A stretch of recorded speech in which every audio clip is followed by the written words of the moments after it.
Hey, everybody. Welcome to our live Palisades Elementary fundraiser show. That is an indefinite marathon Q&A where I'll be trying my best to check comments, and we'll be attempting to raise some money for the Palisades Elementary recovery process. We have an unbelievable list of guests coming on the show today.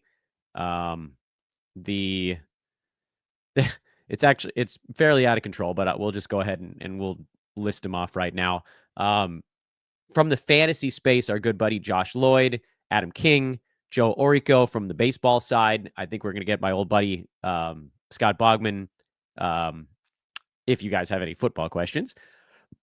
Matt Smith, Rhett Bauer, Alex Rickling, Kayla Fonte, Dan Titus. We might get Dan Palio depending if how long this goes. Yuri, Captain Kane, Sloan, Steve, and Scott from the Menace Podmen, Dan McKee of NBA Fantasy Bible, Adam Stock, Alex Barutha, Mike Catron, and Matt Garrett is the list right now. We will actually have a couple of Los Angeles guests that are not from the fantasy space. Jovan Bua, who you guys likely know for his Lakers coverage. He's with The Athletic, one of the premier Lakers beat writers out there. And then Trevor Lane, who works with Lakers Nation. He's also a front office expert.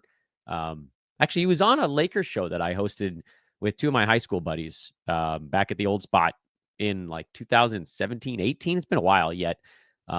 But it'll be cool to talk to those guys again as well. So if you guys have questions, feel free to drop them into the chat room. What I don't know is how the YouTube donation side works. I've never really done that before. I do know that you can donate money directly through YouTube, which anything that gets donated in the chat room that way, I think they call them like supers or something like that, or supers or gifts or something along those lines. Someone's done it. So somebody that knew what they were doing has done it already. I think one or two of those have come in over the years. Again, I don't fully understand how it works, but if you guys can do that through YouTube, I think that would be really cool because then other people will see that happening in the chat room, and it might sort of move others to do the same. Delante says, drop the donation link as a pinned comment in the replies. So the donation link is this one. I think I put it in the show description. I'm not 100% positive. I know this is sort of an informal start to the show. Guess what? The whole show is going to be extremely informal. No, I didn't get it in there. So here's the donation link. That's now in the show description. So if you reload the page, that'll be there. I'm going to throw it in the chat room as well. And I think if I can star that, then that would be a way to make it so that you guys can see it forever. I'm going to screw up a lot of the technical sides of this. But again, if you have an opportunity to donate via the YouTube page, that's a way for us to kind of see the question that you're also asking there. So if you have fantasy questions, that's the way to get them noticed. My plan is to just hang out here until people stop hanging out. So again, like see what supers you might have. I think there's, yeah, okay. So if you have the chat room open, I'm learning as I go here. If you have the chat room open on YouTube, there's a button just to the right of it with a little dollar sign, basically. Show your support for Old Man Squad Fantasy Sports Network. I promise you all that anything donated during this live show will go to that link that I just posted as well. So that's the fundraiser link. That goes directly to the elementary school. So whether it's for the physical rebuilding of the structures, I'm sure that there will be some government aid on that front, or if it's more about replacing things within the structures, replacing things that teachers and students need, replacing trees, replacing playground equipment, All these things are part of that process. So that's the link. There we go. So Delante figured it out. Thanks, dude. Much appreciated, man. Like this is what I'm talking about. I don't really know how easy this is to do. Yes. So Ben, your question, super chats go towards the fundraiser. Yes. Anything that is donated during this show will go directly to the elementary school. I will take it all. I will aggregate it. I will screenshot it so you guys know that I'm not skimming a single penny off the top. Because if you think that about me, then crap, I've not done a very good job of presenting myself over the years.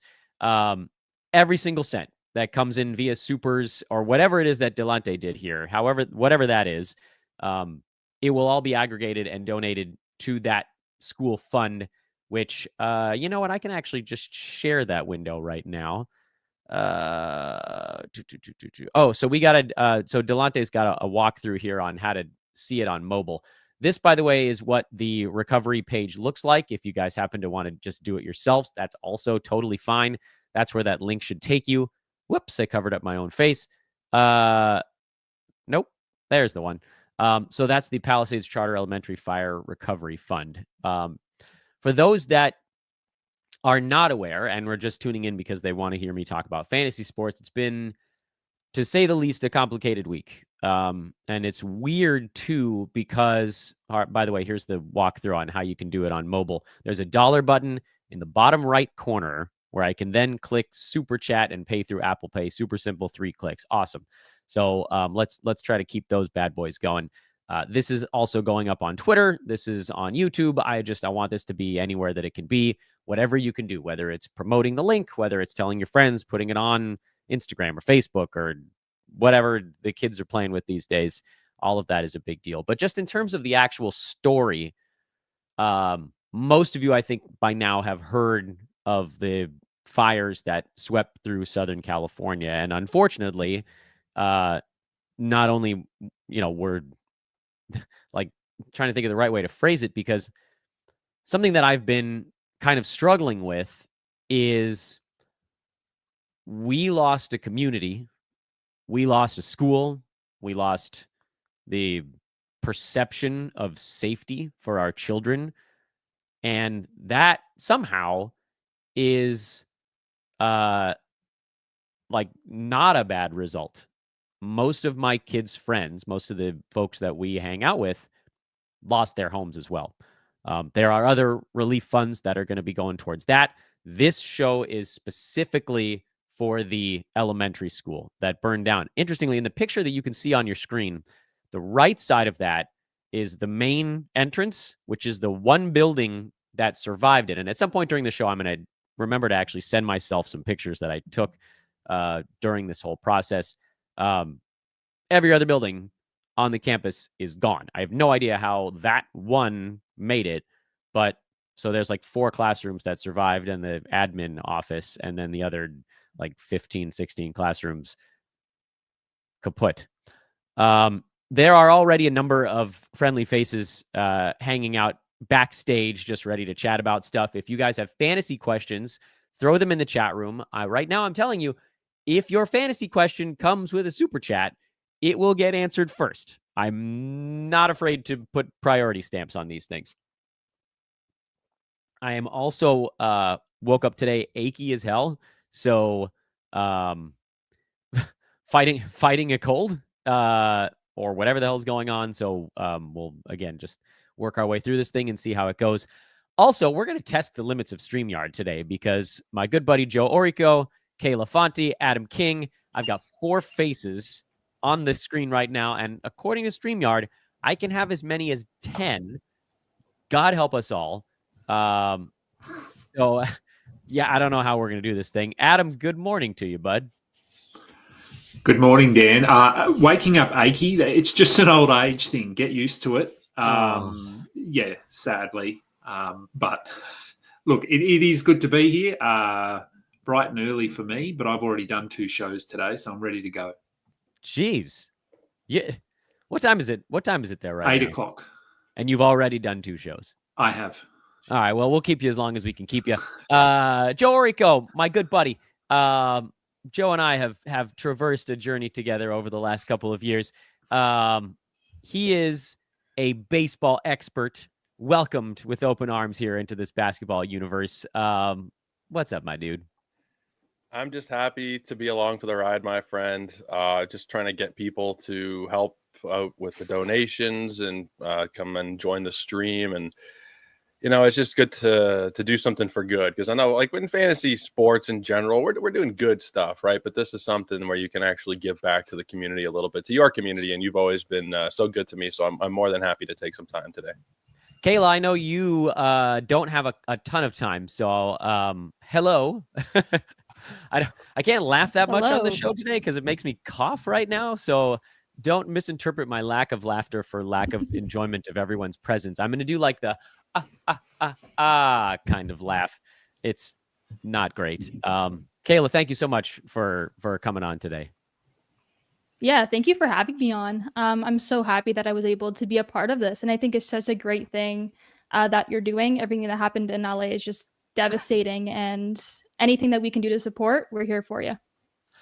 Yeah, and I don't want to I don't want this show to minimize any of the loss that anyone else has gone through, because again, there's this weird, and I actually, Joe, I was texting with you about it last night as I was driving home from a play-by-play gig. I'm caught in this weird space right now of an understanding that everything sucks, but it could suck way more. So I don't want this to minimize anybody's loss. There are so many things that need help right now. This show just focusing specifically on the elementary school, which is actually one of 4 schools in the Palisades that burned down, and there are a number more in the Altadena fire. This just happens to be the one that forced us to evacuate our home. We're lucky we got to come back to it. We had to evacuate my mother's house, which is where we evacuated to the first time, the rare double evacuation, which sounds like a little bit of a poop joke, but I didn't mean it that way today. I'm gonna go to the baseball. No, this covers up Kayla's face. I got to figure out a new way to stagger these things. How do I fix it, guys?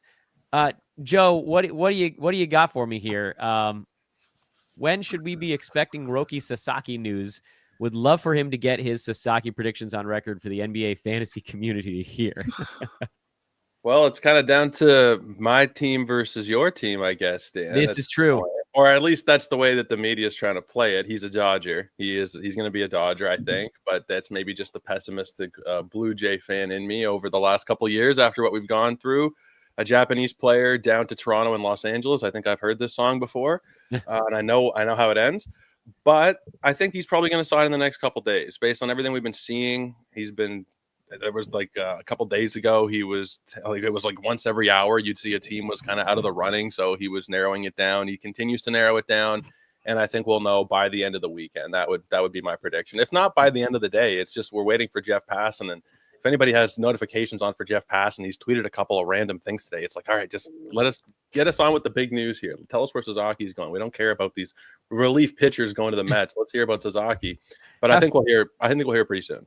How dare you malign the name of AJ Minter? So I'm on the up and up with the hot stove. Let's see, what do we got here? Let's do a fantasy question just to wet the palate.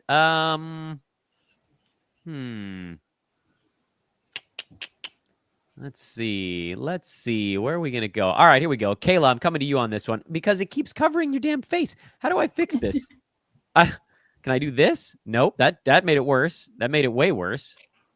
Yeah, I didn't. All right. What if we went along? No, that covers everybody's face now. Okay, there we go. I fixed it, guys. I fixed it. Kayla, who would you rather have, Tari Eason or Nick Richards? Ooh, this is a tough one. I think Eason definitely has an advantage with Jabari Smith Jr. being out, but with Nick Richards, I'm really enticed by his role on the Suns. The only problem is that they have 4 centers at the moment. So I guess it kind of depends on what categories that you need. I don't know. I think I would be going probably Tari Eason. Yeah, I'm only going to ask. Because I'm assuming that a lot of stuff is going to be rolling in as we kind of get the show cooking. I'm probably just going to ask one person each as opposed to doing it for the whole panel, kind of the classic way. What's up, Yuri? Oh my gosh, the faces are dropping in real fast. Oh, there we go. What's up? Great, Josh Lloyd. We got Yuri in the house. I got 6 faces on the screen, and I think I'm going to break my internet connection in the process. Galahad. There we go. Got a donation coming in. Yuri, you're just signed on. What player made you love basketball? That's a great question. I would say Tim Hardaway is the player that made me love basketball. Yeah. Tim Hardaway Jr.? No, senior. Okay, fair enough. Hope it's not junior. Yeah, Run TMC is what got me hooked into basketball. So Tim Hardaway Jr. would have been a very surprising answer to that question. All right, Josh, who made you love basketball? Well, I was a kid. I was like 10, 11 years old, and it was we didn't get much coverage out here, so it's like Jordan. Like, it's the boringest answer of all time. I could make something up and tell you, yeah, it's a big Judd Buechler guy, but like, no, it was Jordan. It wasn't Josh Smith in early 2000 fantasy games. That was remember, top 5 legend, him and Danny Granger in those 2007 years where Josh Smith was blocking every shot, but then he would hit 50% from the line. Yeah. That was back. I think I played points leagues back then. That was a sad time for me. Kingy, who's the player that made you love basketball? Well, I'm on the Josh Island here, where we didn't get very much NBA coverage when I was a kid. So yeah, I mean, Jordan's the obvious answer. Dennis Rodman was my favorite player, though. So I will say Rodman, and I was a Rick Smits fan. So there you go. Wow. There's a throwback. I love it. Rick Smits. I was like, okay, Kingy, do you want to spend 20 minutes? We can just rattle off random names from like late 80s and 90s. What about Brad Lowhouse? How are we on your Brad Lowhouse knowledge? Brad Lowhouse. Tall white guys played for Midwestern teams. Big country. That's a good one. Bryant Reeves. Oh, look, if I went and pulled out my basketball card collection from the 90s, we could rattle through a series of irrelevant players. Harold Miner. Wow, he was great in NBA Jam. Cedric Sabalos. Hey, wait a minute! Now you're touching on a Laker. Cedric Sabalos was on the Lakers teams. That Cedric Sabalos to me will always be Phoenix Suns legend. That's because when I got his rookie card, that's where he played. He was in Phoenix. I don't care about the Lakers stuff. He's a Suns legend. You know, when I was little, I was almost all baseball, and then we're gonna get to a question from Ben here in just a second. So I didn't really get into basketball until I was about 9 or 10. So it was like Lakers 93 range. So Sabalos and Sedale Threet. And I think he lives in Melbourne, Sedale Threet. I think he lives here now. Is that right? Sure I think so. Yeah, I'm pretty sure he does. Shout out, Sedale Threet, if you're watching, I'm pretty sure you live in Melbourne, don't you? I know he played down here in the Seabull for a long time. I'll check this out. I'm going to do this is important research. I'm going to check this out. This is important. And that's the beauty of today's show. We're just going to be shooting the crap for as long as people are willing to listen to it. Ben, thank you so much, dude. This is an extremely generous donation. My star players, Halliburton, Kyrie, Jalen Williams, Scotty Barnes are high counting stats, low shooting percent guys. My supporting players are high percentage guys with weak counting stats. Jalen Duren, Daniel Gafford, DeAndre Hunter, Larry Nance, who's been out for a couple of weeks, CJ McCollum. Who can I trade to make my players work better together? This is a hard question, but I mean, if you're going to donate a chunk, we got to answer this joint. Kingy, you're on the sorry, Adam. You can take the hard one. Random 90s NBA players, but I'll focus on the question. Players. So who are we trading to make your players work better together? I'm trying to see how those first 4 names fit. That's always like the starting point. Yeah, and it's a lot easier to move a high sort of ranking player. You're going to obviously get more or ask for more in return. I don't think you're going to get much for a DeAndre Hunter or Larry Nance, non-playing Larry Nance. I would be trying to just shuffle around your lower sort of support players rather than changing your core. So I'd be. I mean, Duren's been pretty good lately. You could look to move Duren and grab a center that hits threes He's good from the free throw line, but doesn't necessarily shoot the ball super efficiently. Same goes for Gafford at the moment. Derek Lively's out, so maybe you look to move him. That's what I'd be trying to do, is trying to build more around the core than change your core to build around support players. I think that was pretty darn good. Do we feel comfortable? Anybody, feel free to chime in if you guys want. I've put 6 faces on the screen, so clearly this is going to go really well. Brian Looper would like to know, Josh, is Michael Bolton going to be joining the show too? I wish that I could get him in here and have a chat, but unfortunately, I haven't had a chat to him to get him on. So I don't think so. I wish I can play the sound, but I think that's the better we got. Will it come through? Actually, I'll try it, and you can tell me whether it will. But I think I've only got the intro with the music on. Let me try it. See if it sounds anything. Anything? No dice. No dice. Ah, well. Nah. Oh, well. That's a tech thing that I'm too busy looking up Sedale Threet's Melbourne living arrangements. If he's looking for a subletter. We got a Norm Nixon vote before Magic as player that got fire nuts into basketball. Angle, what's up, guys? Is there an argument that a trade for Cam Johnson is a good thing for Cam fantasy owners? Good luck in our IP matchup, Kingy. LA strong. Kayla, again, I know you're on the clock a little bit here. What are your thoughts on Cam Johnson's arc going forward? I think it could be a good thing just because with the Nets, we know that there's going to be a lot of silly season shenanigans down the stretch. So he could end up getting traded to a thing that actually helps the situation and could see him playing more down the stretch. So it could be a good thing. But then again, it really just depends with what happens at the deadline. Does anybody disagree? Feel free to fight. No? Yeah, that's fair. I'll give you the end result of the Sedale Threet thing. He does live in Melbourne. He's actually working at a school, I believe, in Williamstown. So there you go. Which is, for those of you in Melbourne, no, that he looks like he works at Westbourne Grammar. Anyway, he lives in Melbourne. There you go. Can we? How much is that going to get you? Is that going to get you big? We're going to get big donations from that information, I'm sure. Shout out to Westbourne Grammar. Can we get him on the show? Can we get Sedale Threet on? You know, I reckon if it wasn't like 8 a.m. Saturday morning here, I could probably find someone that knows him and we could probably organize it. But I don't think at 8 a.m. Saturday morning it's going to work. Let's see. Oh gosh, Josh, another one coming for you on this one here. Wait a minute, hold on. There's some nice comments I want to throw in there. Taylor Horton Tucker made Josh fall in love with D-ball. Nice one, Galahad. Yep. Yeah, 100% maybe falling in love, because it made me appreciate players who are good at basketball by watching him. You remember when the Lakers could have actually gotten something for that dude? That's He's what a legend he is. There we go. He was so crazy in college as well. We got a Kayla Josh combo question here. Kayla Josh, what are your top 3 favorite sneakers in your collections? Kayla, you want to roll first on this one? Ooh, this is a hard one. Like, I love all of my sneakers equally, but number 1, hands down, are my Jordan 4s, my Seafoam greens.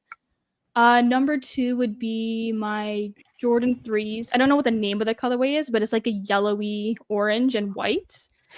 And then third, which ones? The yellow, not the base, not the J Belvin ones. No, I wish. No, they're just like yellow on the side and then mostly white base. Okay. Yeah, I'm not sure if the colorways I'm not really familiar with as much. And then 3 is like any kind of dunk. I have so many different colors. Probably my Michigan dunks though. Yeah. All right. I'd say. All right. Anyone want to guess? Josh could do a whole show on this. Yeah. How many pairs of sneakers do you think I've got? Like, just anyone have a guess? 50. Higher.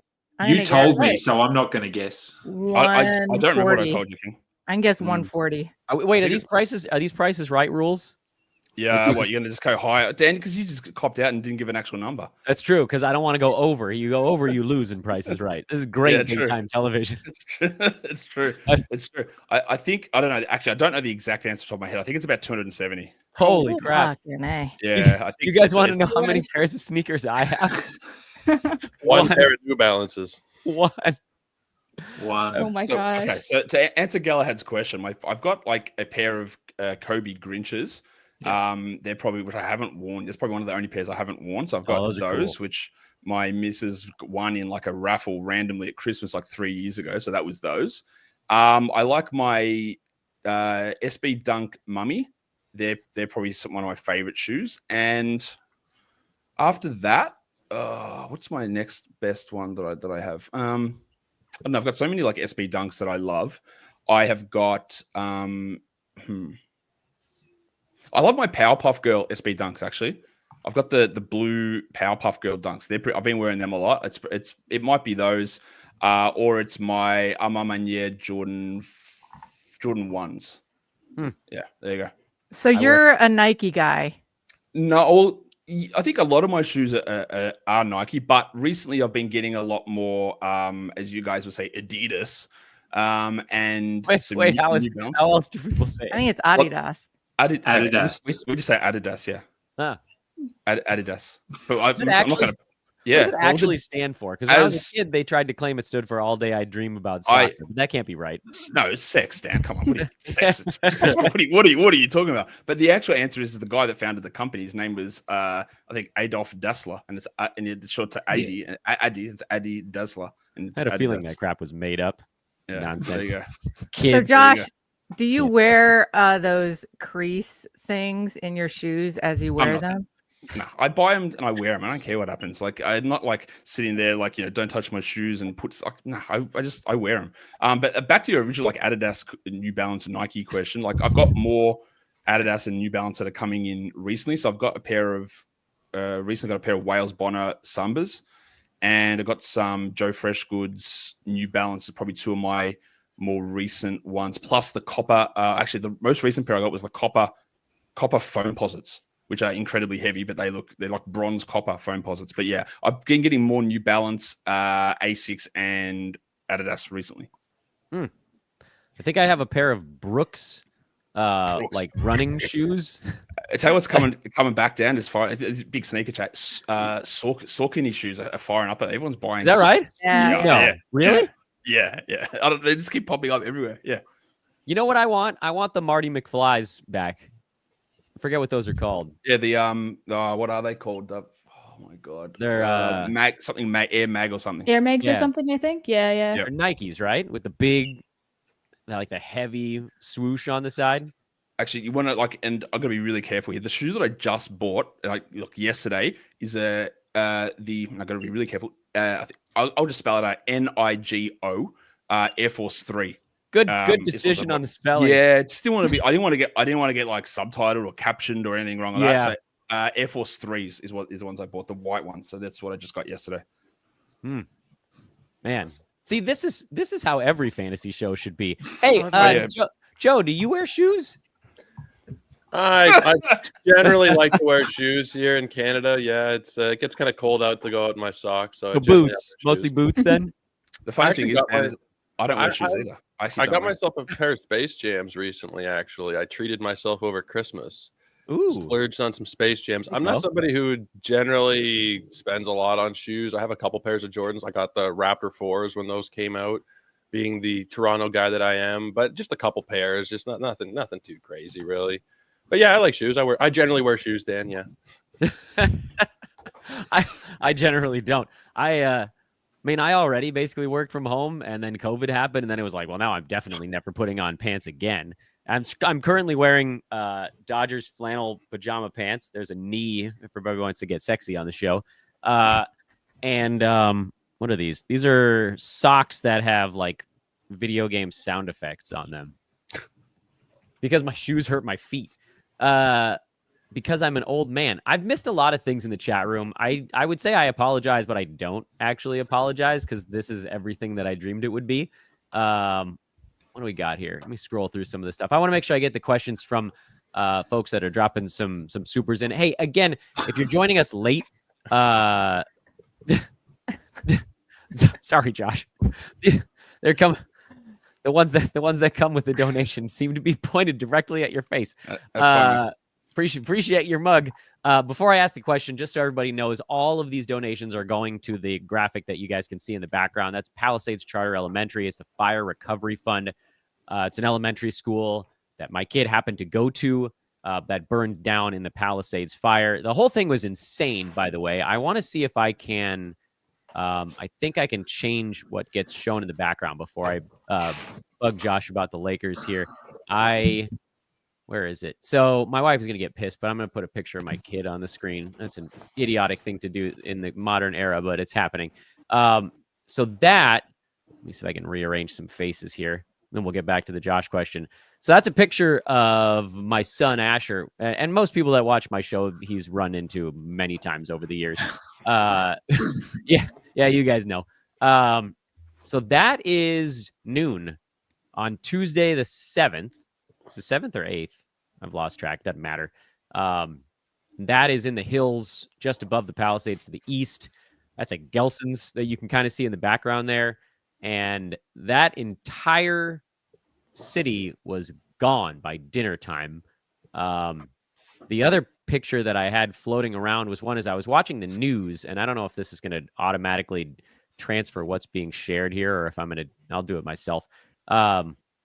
So this is, I happened to be watching the local news and a helicopter was flying over the Palisades, and it happened to fly over Palisades Elementary. And so this is like when we were all wondering what made it and what didn't make it. And that was unfortunately when we kind of saw that one building made it right there. And then nothing else did. That star was my kid's classroom. So that's what we're doing today. We're raising money for Palisades Elementary. I'm going to take that back off the screen and just get as many faces as I can here. But how do I do that? There we go. All right, Josh, like the chili asks if you're a Lakers hater, and then we have a couple more faces I can add to the mix as well. No, I'm not. And I'll tell you what, this is where, and I get why people think that. It's because if somebody is like not saying all the positive things about your favorite team, you just think that they're a hater. I just try to provide more realistic ideas or pushbacks versus some overwhelming thoughts and narratives. I don't have anything against Lakers fans or Lakers as a team, but as a general rule, there can be things that get like, sometimes outrageously pushed in terms of what is happening with that squad. So when you just say, I'm not sure about that, it makes it sound like you're a hater. So I obviously don't hate any team apart from, of course, the Raptors, which suck and probably shouldn't exist. But shout out to the two people from Toronto in here. But you guys suck, so that's all good. That was good timing. That was an attack. Bring Jovan into the mix too. Yeah, it was. I saw him pop up just as I was going on. Just as I was starting to say that. Yep. Jovan, Smitty, what's going on, guys? Jovan, thank you so much, by the way, for hopping on here. I know you're LA based as well. What was your experience with the fires last week? Very scary. Fortunately, did not have to evacuate, but my parents did from my childhood home. And so they had to evacuate for a day. We're without power for a few days, and nothing on the scale that obviously has happened to so many around LA. And it's just been a tragic week plus at this point, and obviously a lot more work ahead for months and years. But fortunately, everyone in my immediate circle has been okay and has been safe, but never seen anything like this around the LA area. Absolutely insane. Smitty, Matt, I don't know if I've ever seen your face before. Nope. I don't. He's frozen. He's probably a good reason, Dan. There we go. There we go. Look at that handsome mug. We got to get you on more video shows. Can you hear me? Yeah, we can hear you. Coming in loud and clear. Can you hear me? Yeah, but I don't know if you can hear us though. Well. Jovan, what was the overall feeling around the team? I know I saw the LeBron clip after a recent ball game, but I saw with the Clippers, Kawhi left the team to go try to deal with the situation. I mean, it was just so terrifying. I can't imagine. And I remember watching that game on last Tuesday. Wasn't that the one was that the Mavs game? Yeah. And in the end, we're all sitting there like, how did they lose this game? And then you sort of stop and you go, oh, this makes a lot more sense. Just like playing sort of lethargic and unfocused, because I'm guessing a lot of them had other things on their mind. Yeah, well, so JJ spoke to it pregame that he was likely going to have to evacuate. And obviously, as we know now, he ended up losing his house. After we spoke with LeBron postgame that night in Dallas, he immediately was on the phone with Savannah making plans for potentially evacuating once they got back to LA. So that was certainly an element of distraction for that Dallas game, which just got out of hand for them. It was a close first half, then all of a sudden Dallas goes on this monster run to end up winning that one by 20. And then you have the San Antonio game, but in the aftermath of the previous week, like JJ lost his house, LeBron and AD had to evacuate, multiple players had to evacuate, several members of the Lakers organization lost their homes. So they were a franchise that was certainly affected by all of this. And I don't know how you quantify the on-court impact, but it's certainly something that has been weighing on them as a group. LeBron said he's been off, and that this is something that he just has been very emotional about. He's had friends lose their homes in the Palisades, and certainly being around the group, you can just, there's this energy to it that has been weighing on them. I think beating the Heat and having that nice comeback win certainly lifted the group for at least the night.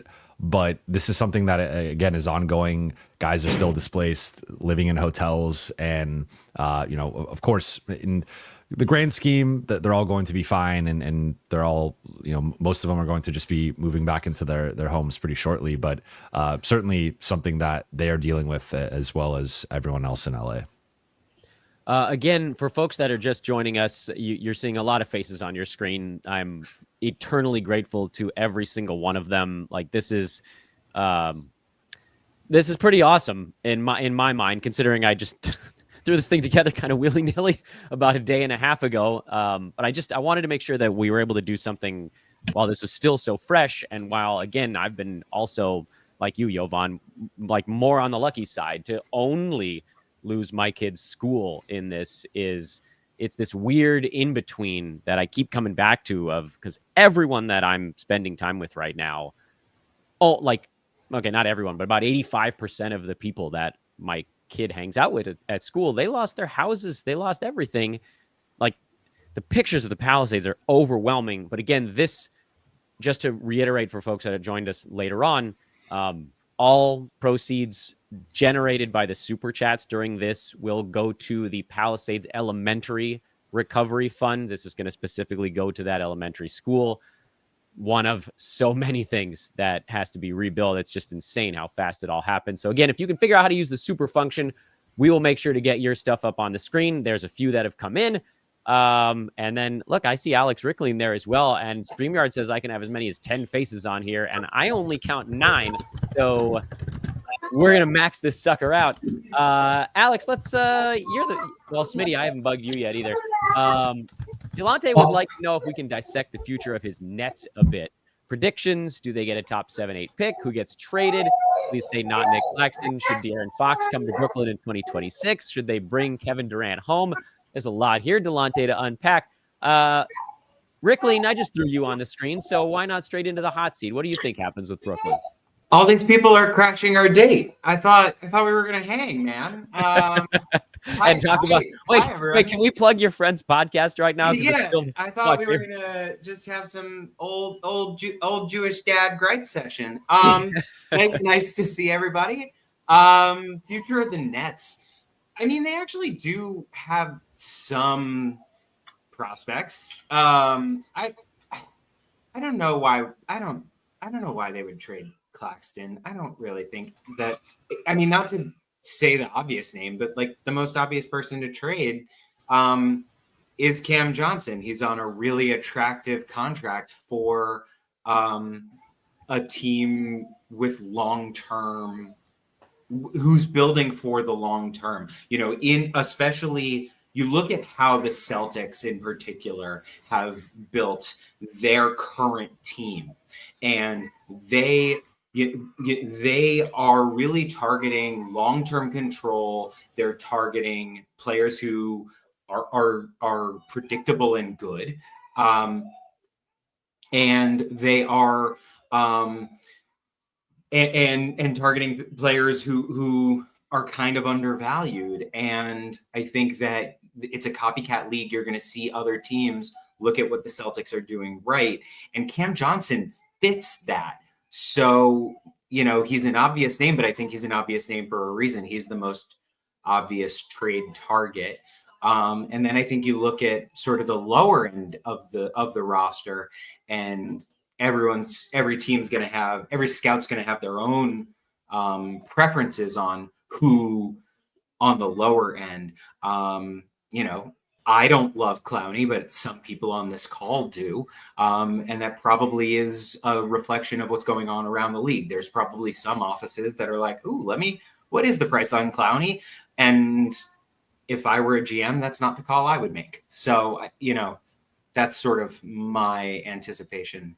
Kayla, I know that you were on a timeline here, so I just wanted to take a second to thank you again. I know that with a lot of faces on the stream, we don't get to talk a ton, but again, just from an emotional standpoint, I really do appreciate you and everybody else that's popping on here. And then I'm going to try to get like the next wave of faces on as well. So, yeah, Kayla, thank you so much again for joining for the first chunk of this one. Yeah, of course, and thanks for having me. Anything to support. What I can't remember, and this is my very poor ability to organize or just trying to do this, frankly, too fast, is does anybody else have to go soon? Because I want to make sure that they get spoken to so that more faces can rotate through. Or if you can give me a thumbs up or a thumbs down, depending on what your current clock looks like. Okay, so Kingy's like thumbs. 10 more minutes. Okay, perfect. So there's DMAC. What do we got here? Thank you, JP. Listen, every bit counts. Seriously, throw a super on. It's all going to an elementary school's rebuild. You are contributing to a good cause. Jim says, great work seeing all my favorite fantasy and non-fantasy. I don't think Jim knew that we were going to get some non-fantasy analysts in here. Although, Jovan, you like fantasy sports a little bit, right? I do. It can be tough during the season to just keep up with everything, but I'm currently in 2 fantasy basketball leagues, so I do like fantasy. See, it says so. It goes. P-Dub says, could we be looking at a Buffkin situation when it comes to Jalen Johnson?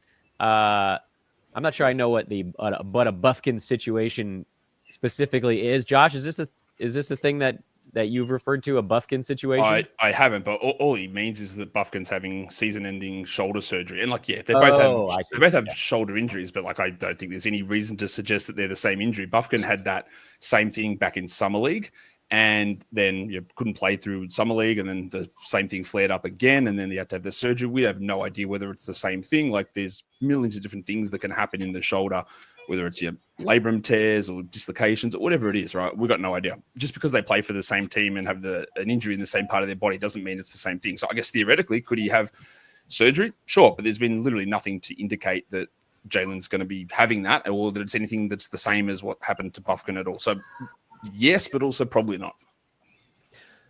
The drunk rally monkey has a question for Jovan, which is, what the heck are the Lakers waiting for? Trade for Robert Williams?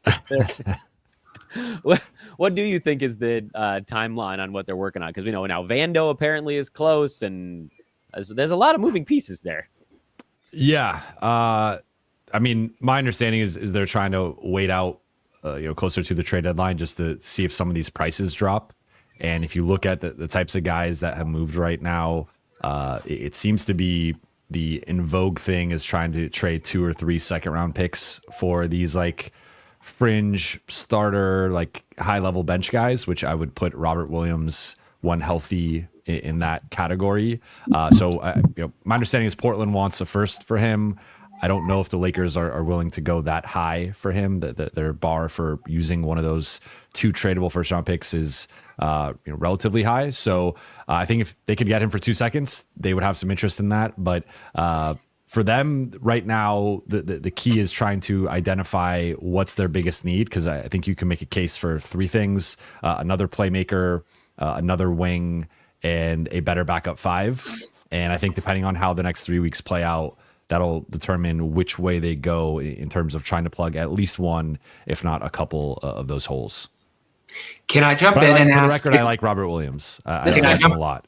Can I jump in and ask, is someone with as much injury history as Robert Williams who you'd target there if you were the Lakers? I mean, that's a factor for sure. I would say that that's probably the biggest thing. And they've had some bad luck recently with guys having knee effusions, which typically basically just a bone bruise in your knee. And that can be as little as like a 1 to 2 week injury. And they've had those injuries linger on for months and potentially turn into knee surgery. Christian Wood, Gabe Vincent, Kendrick Nunn. So they've had some pretty bad luck with injury related guys or guys dealing with things recently. And I think that's made them a little bit more conservative in terms of their approach to acquiring more injury prone guys. But I think, if you look at the way that they played in 2020 with JaVale McGee and Dwight Howard next to Anthony Davis, there is a case to be made that adding a Robert Williams or a Walker Kessler, you could recreate some of that.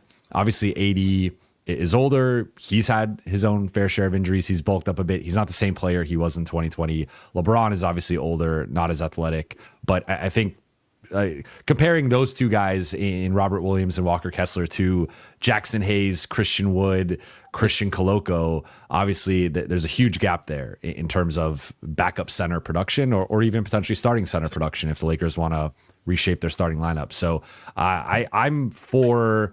I think Kessler's the guy that I would be pursuing. The price is high. They want 2 first-round picks. I don't think the Lakers are willing to go that high. But if you could get him for a first or Robert Williams for 2 seconds, I think either one would drastically help this team, especially defensively on the glass where they've struggled a lot. Yvonne, can I ask you a question? Yeah. What's up, Josh? How are you? It's good to see you. And good to see you. My question is, why are the Lakers just labeling Jalen Hood-Schifino doubtful every single game with a hamstring strain? They're not going to play him anyway. What's going on? Is he actually got this like hamstring injury that is just questionable for 6 weeks in a row? Yeah, so I was actually at the game because he got injured in Bronny, the G League opener, the home opener. That was Bronny's G League debut. So I, of course, was at that game, and he suffered a hamstring injury. I believe it was in the first half of that game and didn't return. So since then, he's basically been either out or doubtful. Now, asking me to understand the Lakers' injury distinctions is that's above my pay grade because, going back, if you look at the last 3 years, they constantly have LeBron and AD on as like probable, but like clarifying that, hey, they're dealing with this injury that if for whatever reason we need to rest them, like, just so you know, they're dealing with this. And their injury reports are let's just say interesting. So I'm not quite sure why they don't just put him as out. Theoretically, they declined his 3rd-year option. So I think he's someone that they are looking to move. How much value he has, that's debatable. He is a 2nd-year guard who is taken with the number 17 pick. In theory, that player should have like a little bit of value, but I think a lot of people are out on him currently as a prospect. So I don't know. It's again, if you study their injury reports, some interesting calls there. I'm glad you brought that part up about the LeBron and AD thing, because I talked about this the other day, is that I think that there are teams that are doing this, and I'm pretty sure, like, for the last 4 or 5 weeks, the Jazz have listed Colin Sexton on the injury report. They say he's playing with a finger injury. Okay, thanks for telling me, like, everyone's playing at the moment. So why are you telling me? Why are you telling me that he's playing? It's so I believe they have at least plausible deniability to say, actually, the fingers, it's actually pretty bad now. He's just going to have to miss some time. But look, we told you he's been injured for the last 4 weeks. So I believe there's like a level of cover on a lot of this stuff. And yes, so I think part of that is reading what these teams are trying to do with how they're labeling these things. And yeah, I'm glad I'm not just sitting here going crazy, going Colin Sexton's finger, because it is a thing I think that is happening across the board. Because it gives you the plausible deniability of if there's a back-to-back and you need to rest one of those guys, you can point and say, hey, they've been on the injury report for 2 months dealing with this injury, and we just decided that tonight was the night to rest them, rather than it just popping up out of nowhere. So I think that's their version of cover for resting guys. Jovan, I know you got to go soon, and there was one more donation-affiliated question that came in for you specifically. What is your favorite takeaways from the Lakers season so far? And why is it when the crowd goes crazy for Bronny James every night? It has been, like, I will say, and this is a topic for a different show, but, like, my interactions with Bronny have been nothing but positive, and I just, like, dude has dealt with a lot on and off the court, and I can just say like he is a good, normal, like chill kid. Like I know LeBron has said that in a couple recent interviews, and like I co-sign that. My interactions with Bronny have been nothing but positive, and like he doesn't have the ego or the sense of self that like you would expect him to have based on his upbringing. So I have nothing but positive things to say about Bronny. But I would say, I mean, Dalton Connect had that stretch for about a week or a couple weeks there where he was. I mean, it was one of the best shooting stretches I've seen since covering the team. And that's probably a low bar because the Lakers have tended to not have many good shooters. But like, if you could hit 3 threes at a game, all of a sudden you're like in the conversation for like best Lakers shooter of the LeBron 80 era. So Dalton Connect having that stretch. LeBron had the stretch with 4 straight triple doubles. I think the beginning of the season was really exciting when they started 3-0, beat Minnesota, Phoenix, and Sacramento, and had the 10-4 start overall under JJ. It looked like they were potentially going to be a problem in the West. And since then, it's been nothing but a roller coaster. If you look at their schedule, it's like win, win, win, loss, loss, loss, win, loss, win, loss. And they're just kind of all over the place. So I think just getting to observe LeBron, honestly, is like for me, as someone growing up, I was a LeBron fan before I got into the industry and started covering it. And just being able to cover the end of his career, we don't know how much more time's left. It could be, this season, I doubt he's going to retire, but could be another year, could be 2 more years, maybe max. And like just being able to see him still perform at this level, age 40, year 22, I still think he's a top 15 player in the league. And to say that about a 40-year-old is like, it's pretty insane.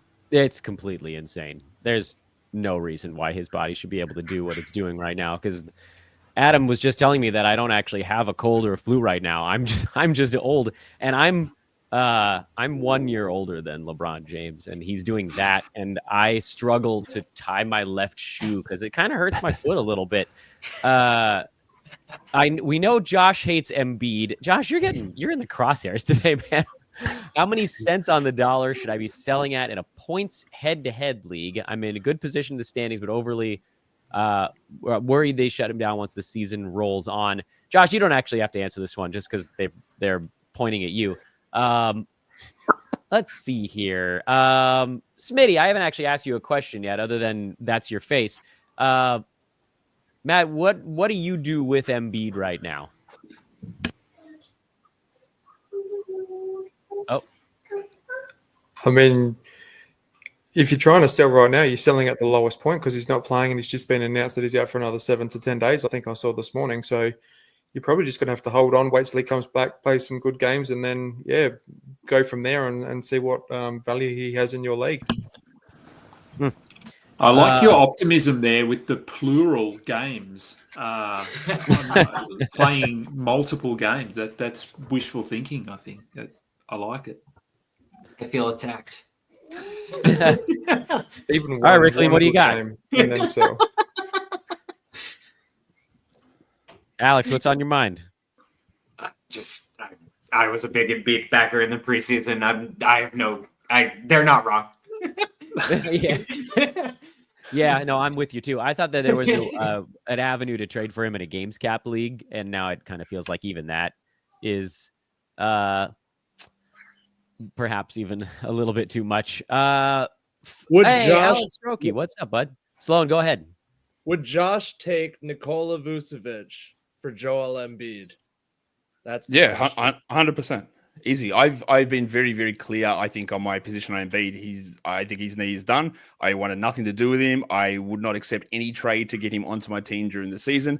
And again, people, we all have fun. I'm trying to be fun and entertaining, and people think I hate Embiid. No, I think I'm pretty clear about where I was with his knee. Also with Vooch, I think he's a player that's going to be like in the 60s or 70s. And then he turned out that he's like prime Steph Curry. Also, for the last 6 weeks, he's been back to being Vooch, right? Like the 50th or 60th best player. Same guy. But is he going to play? Sure. I'll take him 100% over Embiid. The idea that I think that Vooch is like a droppable fantasy guy is obviously incorrect. I just didn't think he was going to roll as the best player in the world, which he was doing for a period of time. Of course, He's not now, and that's cool because that's where he is. I just don't think Embiid's going to play enough, and I don't think he's going to play enough, honestly, for the rest of his career. I think when you have multiple meniscus surgeries in the same part of your knee, all the medical research says the rate of failure on that is so damn high. The swelling just continues.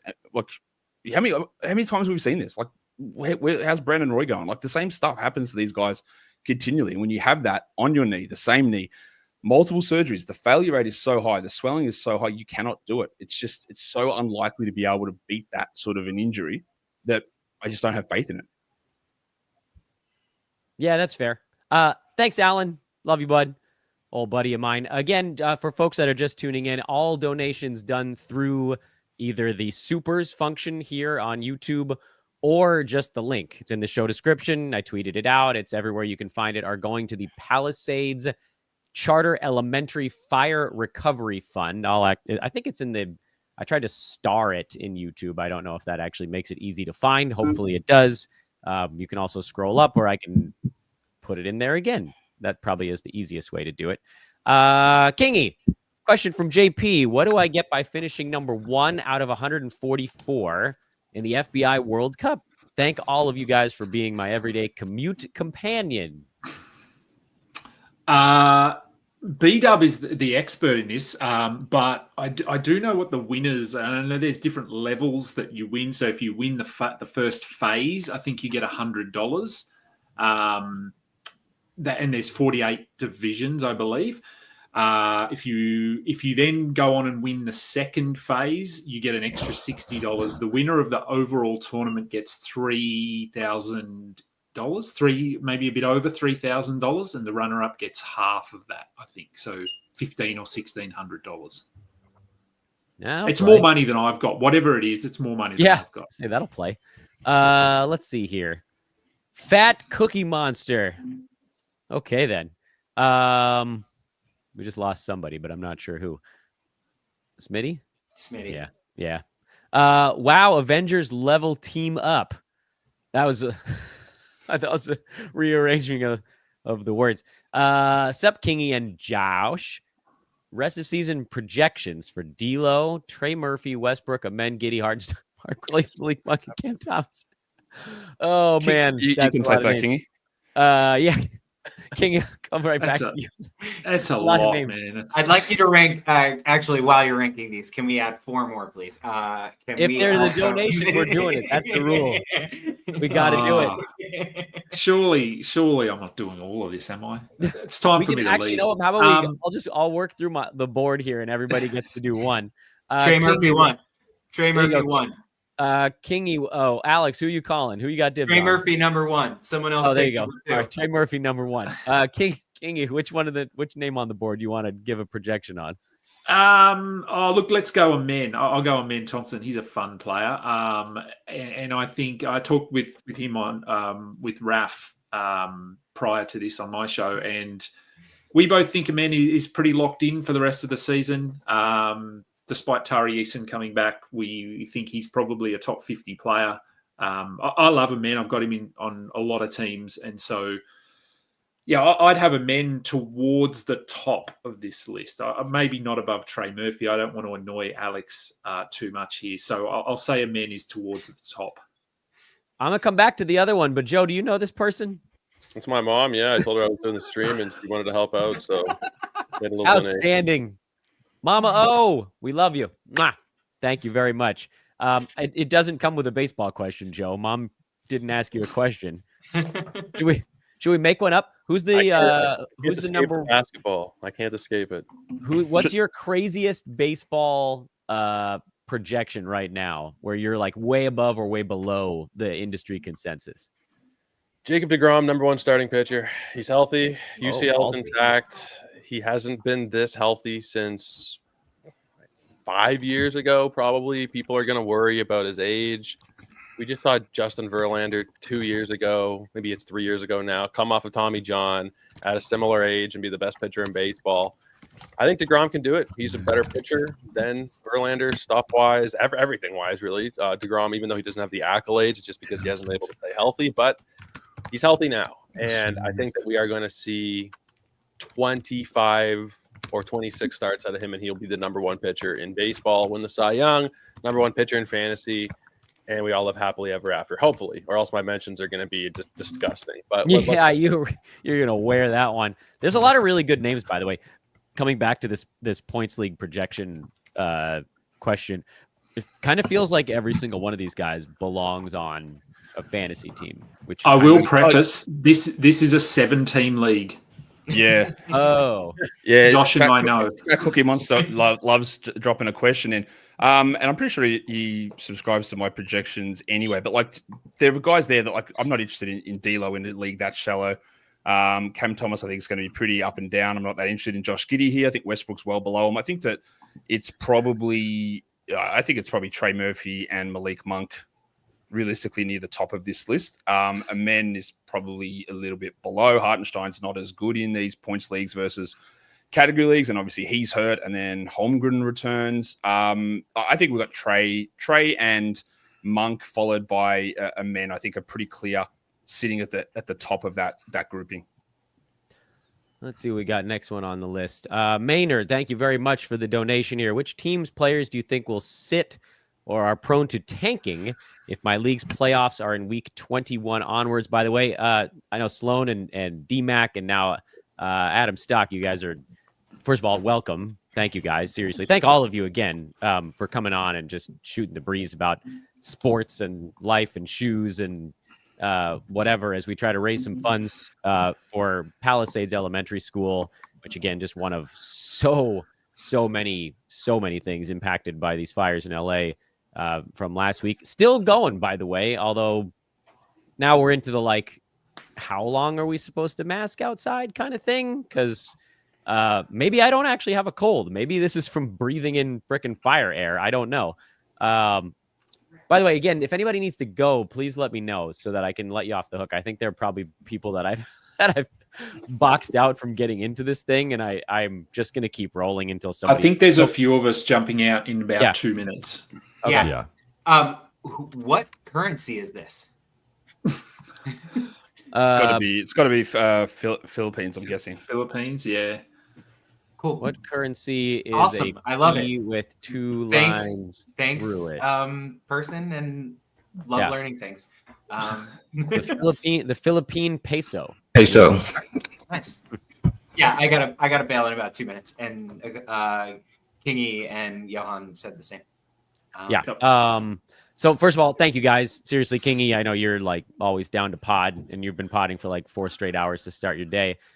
Jovan, thank you so much. I know how busy the in-season part of a schedule is. I've never covered a big league team, but working with minor league stuff, like you don't have actual seconds until the off season. So this is it's really very much appreciated. And then Rickling, you're about to get yelled at by kids, which may be the hardest thing of any of us that's about to happen.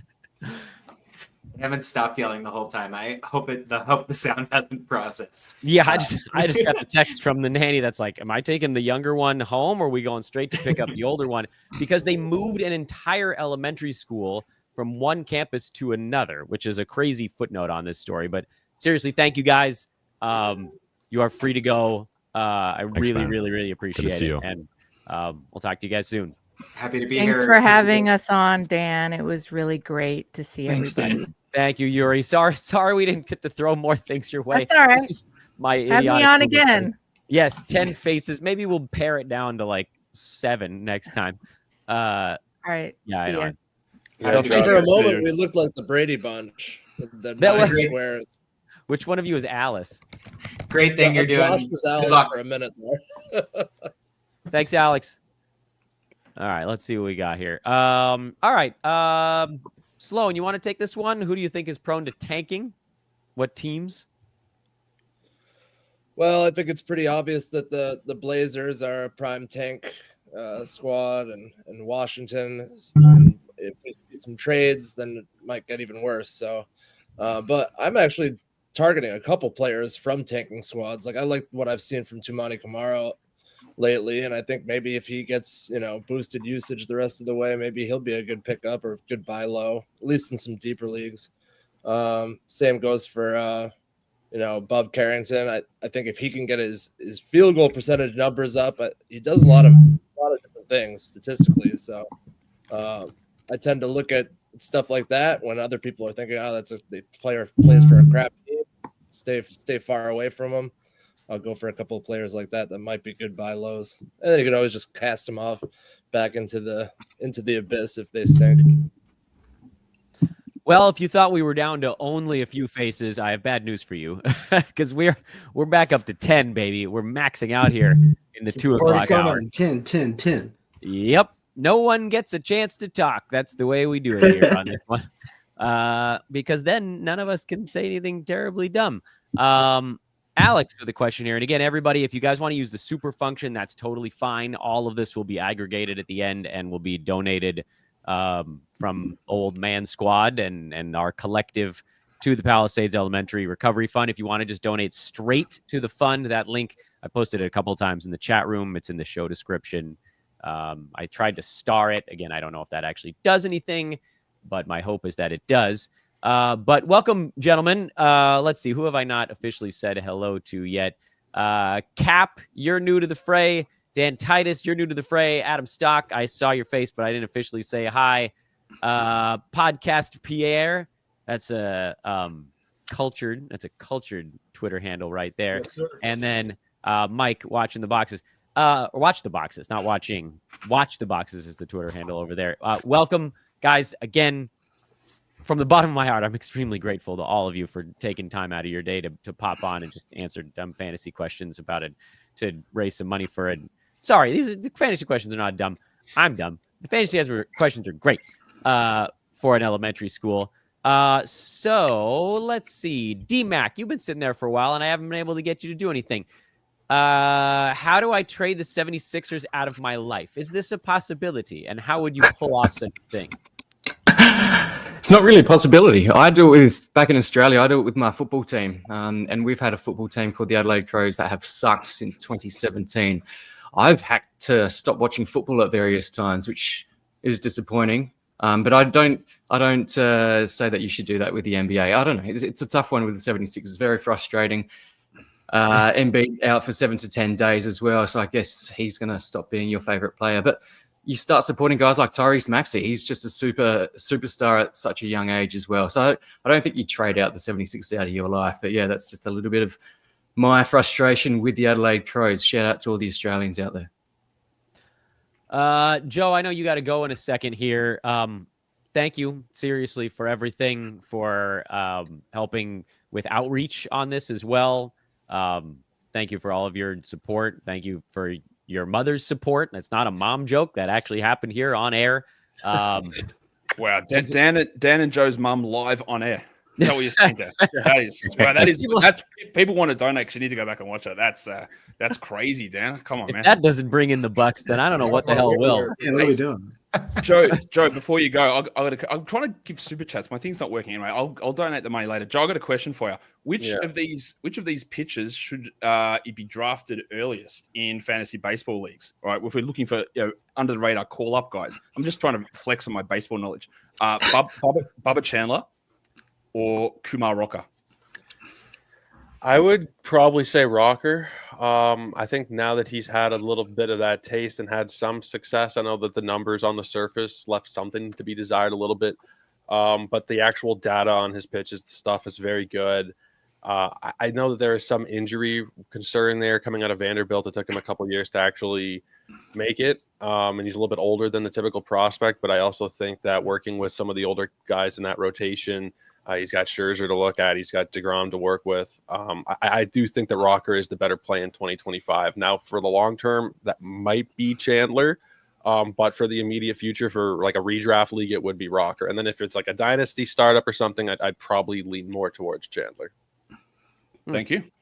No problem. Yeah, I don't know, man. I just, the funny thing for me is on the baseball front, I'm in one free fantasy baseball league with folks that I've been in it forever. And I finally won it last year for the first time in like 2 decades. But overall, I almost kind of detach myself from that side. Joe, are you still able to find like the love of baseball even when you're in it every day? Because baseball, to me, is the hardest one because you got 15 games basically every single day. You never get that light day once in a blue moon, you get like a Monday where only like 7 teams are playing or 7 games. That's such a grind, man. And like, this is coming from the NBA folks where the football guys look at us and they're like, I don't know how you do the grind. That's how I feel about the baseball side. Baseball's insane. That's why like daily leagues are almost impossible for me to do. My home league is still a daily league, which I'm going to try and get that changed to weekly settings, because daily fantasy baseball, like 162 games, is just absurd. Even if you're just paring it down to like an AL only or NL only league, it's almost impossible. But most people are playing in mixed leagues, which is just like, if you're doing it daily, it makes it really hard. So doing weekly leagues, it does keep you more refreshed. You set your lineups on Sunday or Monday, and then you don't have to worry every single night about hitting the waiver wire. But yeah, you do start to lose steam generally it comes late July, early August, and then I kind of have to take the foot off the gas a little bit, doing so many podcasts and writing so many articles and this, that, and the other. You do kind of slow down a little bit in August, especially if you don't pace yourself early in the season. And as somebody who does like 20 plus leagues, it's definitely something I'm still kind of figuring out how to do it the best way, because every year it does get to a point where you kind of hit that wall. Joe, love you, bud. Thanks for coming on. Dan, I love you, my friend. Happy to help out in any way, always, for you, my friend. It's always a great time getting to chalk it up, because we don't do podcasts ever. We never get to do podcasts, but we probably should. We should more often. But I'll bounce. I'll let you get somebody else in here. But take care, everybody. Donate as much as you possibly can. The cause could not be any better. Thanks, Joe. See you, buddy. I don't know if anybody else is waiting, by the way, so you can hang out as long as this camera's turned on. I think Scott's trying to get in. What's that? I think Scott's trying to get in. Oh, okay. You can let him know that we now officially have a slot open in the back bedroom there. I think he knows. I think he's been watching, but I'll text him just in case. Black Links, appreciate you, bud. Glad that everything is working out for you on that front. Dutch, you are a longtime loyal listener, follower. Thank you for the donation. It means a ton. Couple of questions. When does the silly season start? Have you all been burned by any end-of-season silly players in the playoffs? Any silly season players you might recommend to keep an eye on? You demand, Dan. Thanks for holding it down. No, everybody else is the man, because I'm well, actually, now that both the Tylenol and the Advil have kicked in, I kind of feel pretty good. So I'm ready to rumble. Let's see. Here we go. Titus, we'll give you the first half of this one. When does the silly season start? Silly season starts right before, I'd say after the trade deadline for fantasy basketball managers. So it's pretty close to the end of the season. And to answer the rest of the question, I mean, Jeremy Grant's the first player that sticks out to my mind that just never plays at the end of the season. And I mean, at least he's already given us some forethought of what's going to happen at the end of the season, because this dude just still isn't playing. So shout out to Sloan for mentioning Tamani Kamara, because that dude's definitely been hooping over the last several weeks without Jeremy Grant. But yeah, like I think players you want to keep an eye on is much of that tanking conversation, like anybody that's a veteran that's disgruntled or in a position where you'll start to see younger talent getting opportunities. Those are the players you want to target around that time. So Washington's definitely going to be a good team for that. I don't know how many more bodies the Pelicans have left to give us, but I'm sure that they're going to have some talent to offer up in fantasy at some point. But yeah, Charlotte Hornets are another team that are probably going to be pretty good by the end of the season. So we should start seeing more opportunities for guys to just see more floor time that, might normally not get an opportunity if they were playing in a competitive scenario. So yeah, silly season is a real thing. So just make sure you keep an eye on some of the players that are starting to emerge as the season kind of approaches that playoff time. Let's see here. Adam Stock, you have anything to add on this one? Yeah, I'll throw in my Raptors, because we're definitely going to tank come March. The thing with the Raps is that they're not really as bad as their record suggests. Like the record's so bad because they've had so many injuries. So you got teams like Washington where they're just going to be trashed no matter what. So they don't really necessarily need to do it. But with the Raps, like you can't be playing in March trying to get flagged with Scotty, Quickly, RJ to a lesser extent out there. So Pirtle almost certainly going to get shut down. So you're probably going to want to watch Olnick. I'm not 100% sure he's going to get minutes late, because it might just go to Mogbo and like really tank. But like we know what Olnick can do down the stretch in silly season.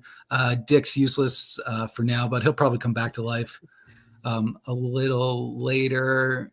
The other guys, you got some of those backup point guards. I don't know if they're going to be that useful, but I would definitely watch Olnick, and Dick will probably be a pickup again at some point. All right, let's see what we got at here. 34 years old. That's a great silly season guy. He should be the face of the silly season for this year. Yeah, he was last year. I mean, it's nice because he can put up numbers, but he also can't play defense these days. So he's a good tank commander for the Raps. Utah's also right for the taking too. Utah's going to have all their young guys playing. Yeah, I'm scared. I got Kessler like everywhere. He's one of those guys that went all in this year, and I'm scared that they're already resting him in January. So even the half decent young guys might not be safe. Silly season comes earlier and earlier every year. Yeah. That's the Nets already put out a lineup you usually see on like April 9th. The Sixers did too. I mean, Justin Edwards, Jeff Doughton. Like, what are we doing? Yeah. Bunch of NBA Nurse loves creative, Doughton. Yeah. It's the creative players lineup is where we're at right now. I've been calling this the pre-tank because teams got in trouble for doing the Mavs thing, whatever that was, like 7-8 years ago, when they just like outwardly said, yeah, we're not trying to win right now. So they just lose in, December. And that way in March and April, they can play whoever the hell they want. It doesn't matter because there's, 4 teams that have 8 wins at that point. It's a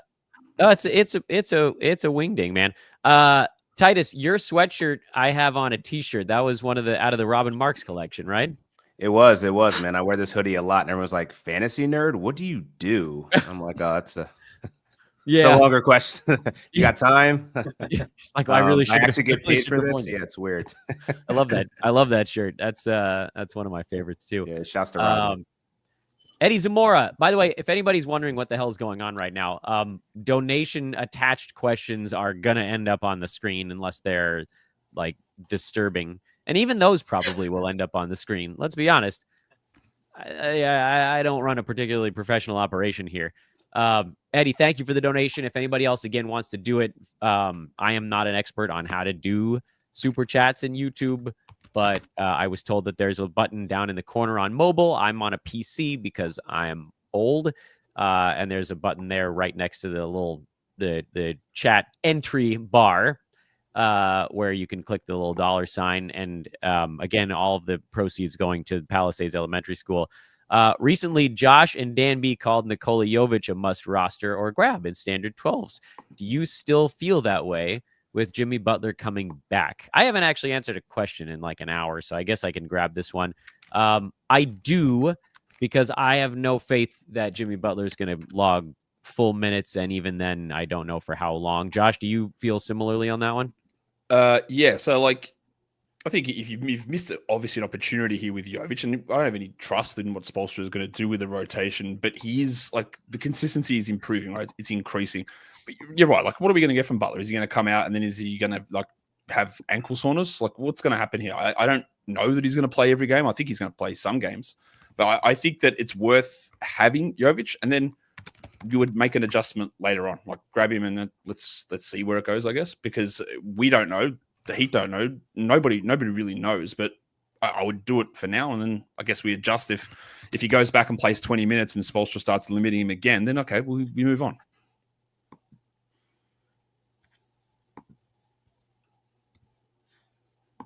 Did I just break everyone? What happened then? I think you're muted, Dan. You're right. I am muted because I'm trying to deal with a prescription being delivered by Instacart right in the middle of the show. I know. Tough times. Old man squad. Yeah. I need my meds. Old man, I got to bounce, but thank you for doing this. And Sloan, thanks thank to you, everyone dude. who's donating. This is awesome. Thank you so much for coming, Sloan. I really appreciate it. Well, if somebody's wanting to get in, again, poor planning on my part. Cap, how do you feel about Jovic? I'm digging him. Like Josh was saying, you now have a beard to match the big mustache, I notice. Yeah, so I'm lucky right now in the military. So normally I have to keep it smooth besides the mustache, but right now I'm the military. Like 2 or 3 years ago, granted 12 weeks parental leave for the moms and the dads. So mom did the first 12 weeks, and then I'm doing 12 weeks to try to push out that date where we can get into childcare. So I figured, congrats. Probably thanks. I figured probably the only time in a 20, 30-year career where I'll have a beard and I'm even growing out the hair so I can do this little ponytail thing. I don't know if you can see it, but Outstanding. All right, talk to me more about Jovic. yeah. So I pulled up the last 14 days and he's cooking. Not the greatest field goal percentage, but 87.5 free throw, 14, 5, and 4 with 0.9 steals, 1 block, 2 threes. I mean, that puts him at on Yahoo 74 over that time averages. So I'm all about it. Like Josh said, maybe Jimmy coming back screws things up, and maybe they bring somebody else in to kind of get in his way. But for now, top 75 type guy over the last 2 weeks. I'm adding him definitely where I can. All right, let's see what I got going on here. Dan, I'm gonna head out. If there's any last questions for me, let me Let's see here. and keep rolling with this great initiative. Thank you, Josh. Much appreciated. It did seem as though your face generated enough rage in the chat room to get some donations, and I'm very appreciative of that. Seriously, dude. Thank you. Honestly, and I should say this as Josh is going, you did this show. I don't remember if it was like 6 years ago, something like that. It was January 2020. There you go. So it was like right before COVID, a special time in all of our lives. And that was during the Australian bushfires. And you had a fundraiser for it. And then this happened. I thought, wait a minute. I feel like I remember something happened that was related to fires. Oh, wait.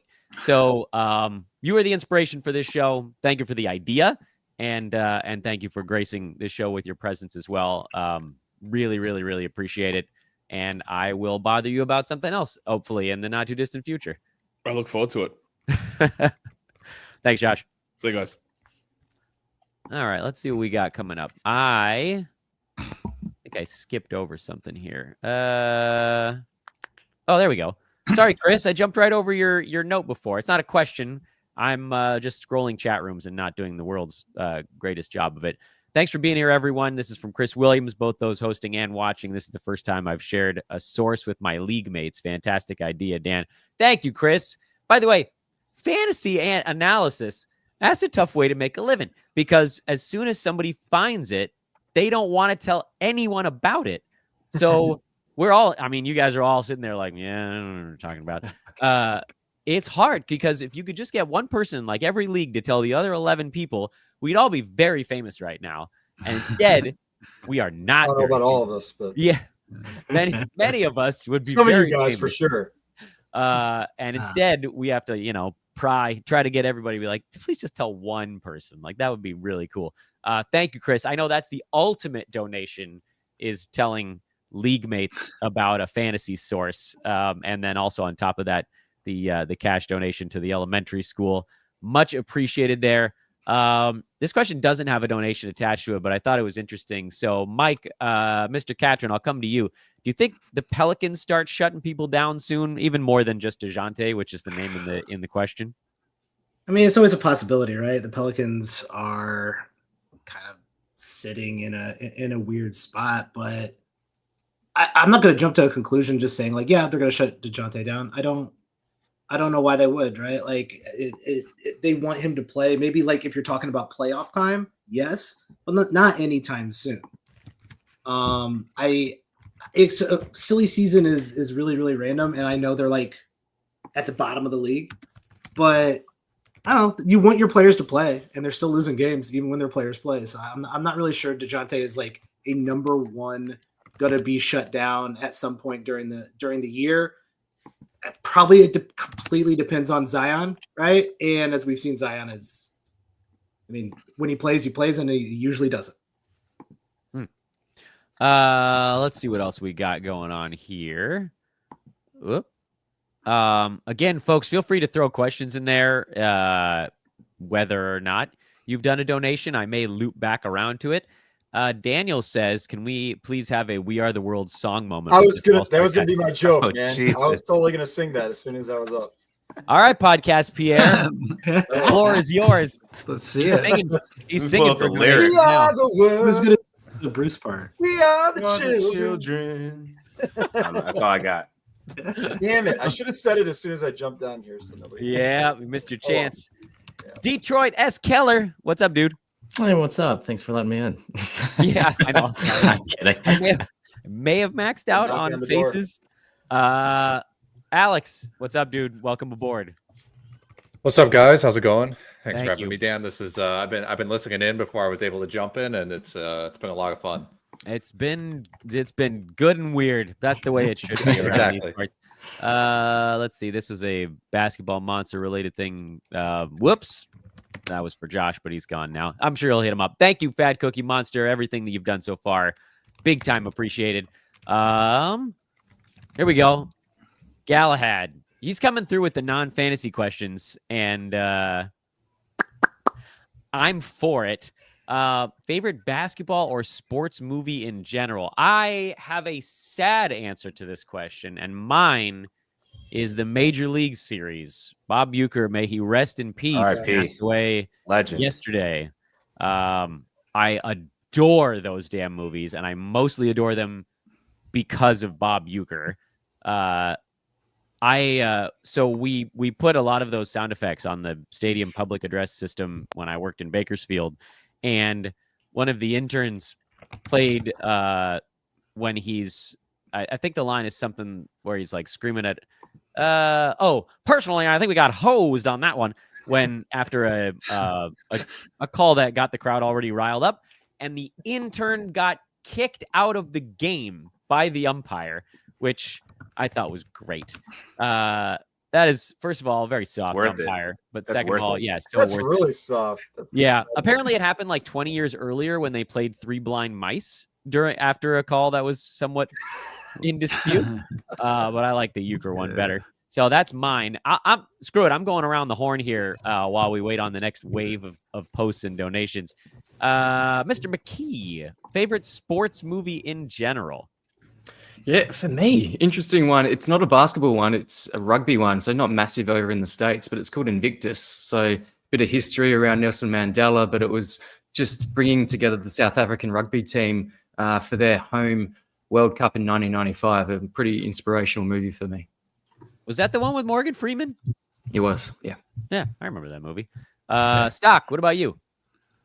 Favorite sports overall, just the Rocky series in general. Probably 1, 4, and the first Creed the most. Like just those, especially when like you're a teenager, those training scenes hit so hard.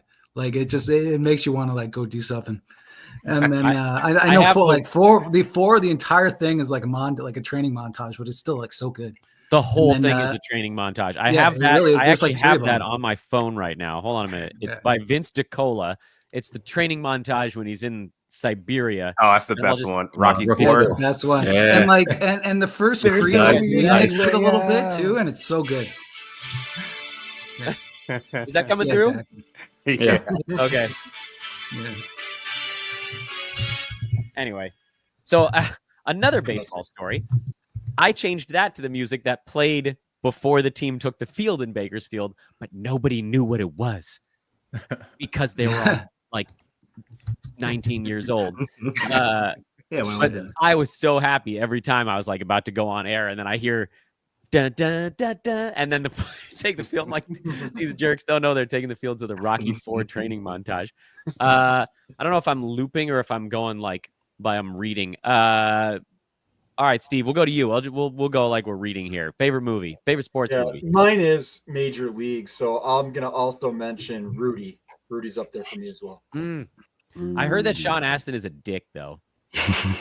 Yeah, most of them are. Yeah, forget who told me that. Someone that worked with him, like on hair or makeup, I think. Cap, what about you? Does Blades of Glory count?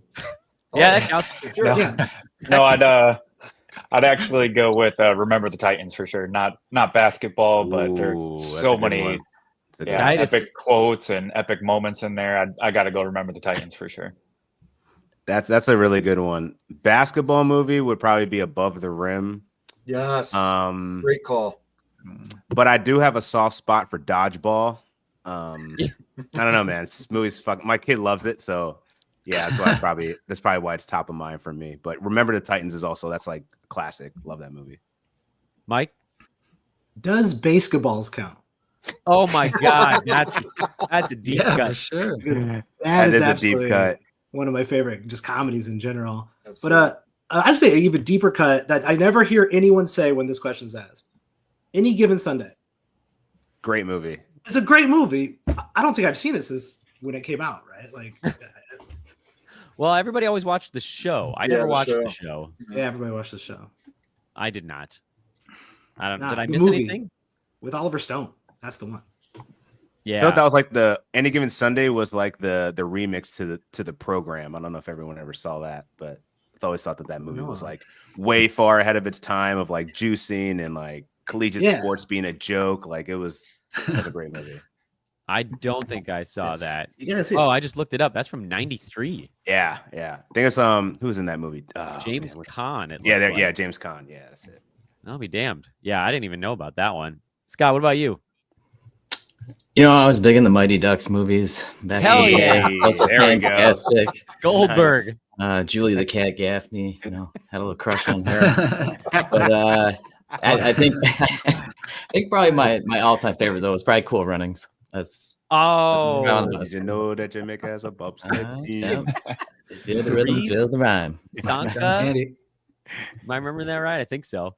Alex, last on the list here. Did we already take yours? Or you got another one? No, a couple of mine were mentioned, but I will say when I was a kid, I watched Like Mike probably like 50 times. Little Bow Wow.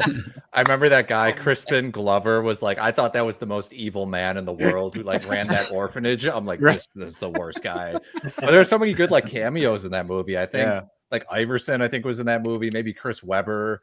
I really liked that one when I was a kid.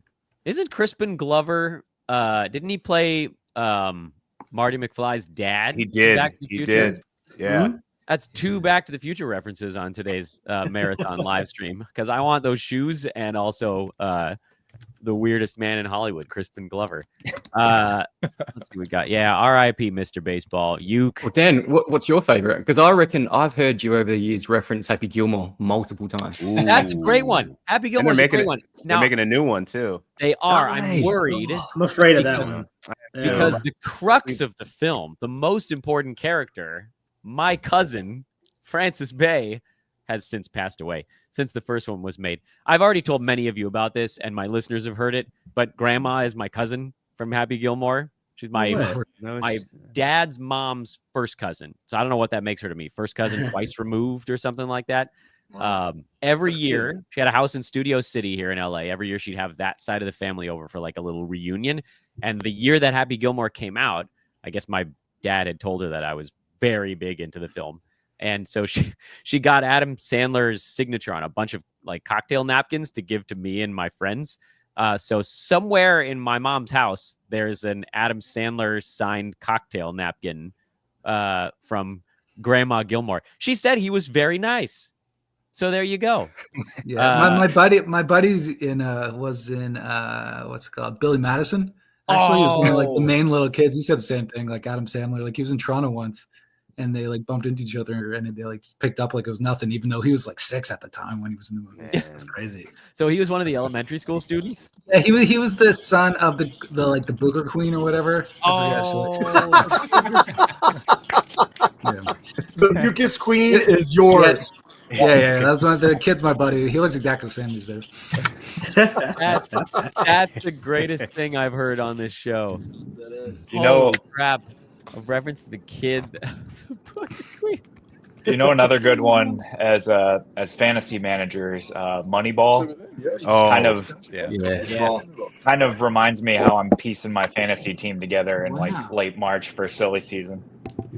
You know, I think Moneyball was the last book I read that I kind of enjoyed, and then I just stopped enjoying reading. I don't know what happened to me. I've gone illiterate. It's all about podcasts. Yeah, I just make them now. I don't even know what they sound like at the end of it. First of all, guys, I haven't done a reset in a while, so I'll do a reset and then we can shoot the breeze some more. Matty G is in the building now. Are you driving? Don't be on here while you're driving. I'm not driving. I'm the okay, passenger. My father-in-law is actually driving. Oh, what's up, father-in-law to Matty G? What's up, father-in-law? And my son, who I'm matching with, is in the back seat. We're taking him out for a a daddy adventure. My wife just delivered our second child on Monday, so I've taken the week off. But Congrats, Yeah. man. Let's go. how could I resist being here with you and so many fantasy analysts who all have beards? Which is great. And a couple of you that have just had babies. We're just Beers and Wow, who else? Beers and babies. Cap. The cap. Hey, man. right there. Hey, congratulations, brother. You and the cap can Thanks, make man. it Me happen. too. That's right. Isn't that an old commercial? I think so. Yeah. Hold Captain on. in Australia, a captain just reminds me of Old Spice. So I was. Oh, the commercial was for Captain yeah, Crunch, that by was- the way, that I was referencing. Yeah, me and the captain make it happen. Back I thought when that was a Captain I thought that was a Captain Morgan slogan. Yeah, you damn drunk, Mike. It's cereal. But you can pour Captain Morgan in your Captain Crunch if you feel so inclined. Can't say that I've not done that. Yeah, not doing it. First of all, again, just a quick reset here. This is a very off-the-cuff, weirdo marathon sort of Q&A, sometimes fantasy, sometimes God knows what, fundraiser for the Palisades Elementary School that burned down in the fires here in Los Angeles last week on Tuesday. I don't think I'm trying to think of anybody else. I think Jovan was the only other person on the show that's in Los Angeles, although the Angle Fantasy Pod guys said that they were in and around LA. So just again, from a personal standpoint, this was to say it hit close to home doesn't quite do it justice, because we evacuated twice, once from our house and then once from my mother's house, when the fire climbed over what we in LA call the hill, which separates the city side of LA from the valley side of LA, and the fire hit all of it. There was another big one out east near Pasadena, Altadena, which a lot of people across the globe would know because that's very close to the Rose Bowl. That's kind of like your landmark out that way. In terms of landmarks that were close to getting hit by the Palisades Fire, got very close to the Santa Monica Pier. That area became, I don't know if it got fully evacuated or just a warning zone. But just in terms of like what happened, these two fires wiped out over 10,000 structures between the two of them, which is just unprecedented damage, unprecedented destruction. And then, again, on the personal side, one of those was my kid's elementary school, which is what this fundraiser is for. And just, something that you sort of like, all these weird things that you realize are part of the equation after something like this happens, because you never prepare yourself for the physical side. But the emotional side, these kids are wrecks, and they have no idea how to express what's going on inside of them until they get to like 10 or 11, and then they can just straight up say, I'm scared. But before they get to that point, they're just lashing out, and they're sad, and they're happy, and they're confused. And these kids lost their... they talk about it with babies more, but it does last longer, this idea of permanence.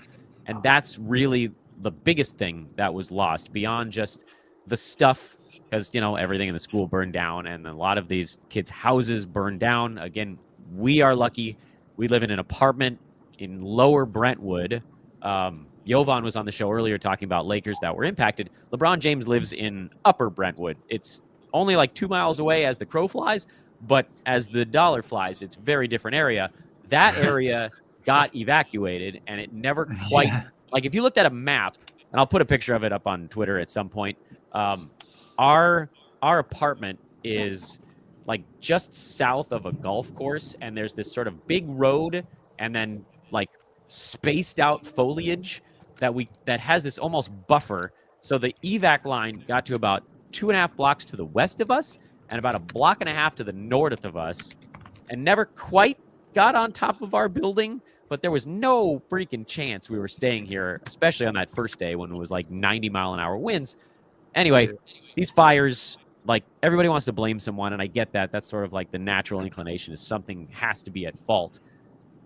It was the worst confluence of things at the same time. It was a fire hazard on a 100-mile-an-hour wind day, so the fire departments couldn't drop anything from the sky. That's the way that they basically prevent these things. And so you've got... firefighters with a little hose and just 200-foot lava waves washing over a whole city that got wiped out in, I mean, crap. I put the picture up on the screen earlier. I picked my kid up from school last Tuesday at noon, and the whole city was gone by dinner time, and it was just the shock of it all was so crazy. And so thank you to everybody that's joined us here. Thank you to everybody that's been donating. Again, we're just going to kind of rumble along and talk about random crap and your questions as long as people are watching and seeming to enjoy it. So all of that to say, if you want to donate, there's a couple of ways to do it. The link is, I posted it a couple times in the chat room. It's in the show description. That goes straight to the Palisades Charter Elementary School Fire Relief Fund. I'm going to put that up on the screen here real quick just so people can see.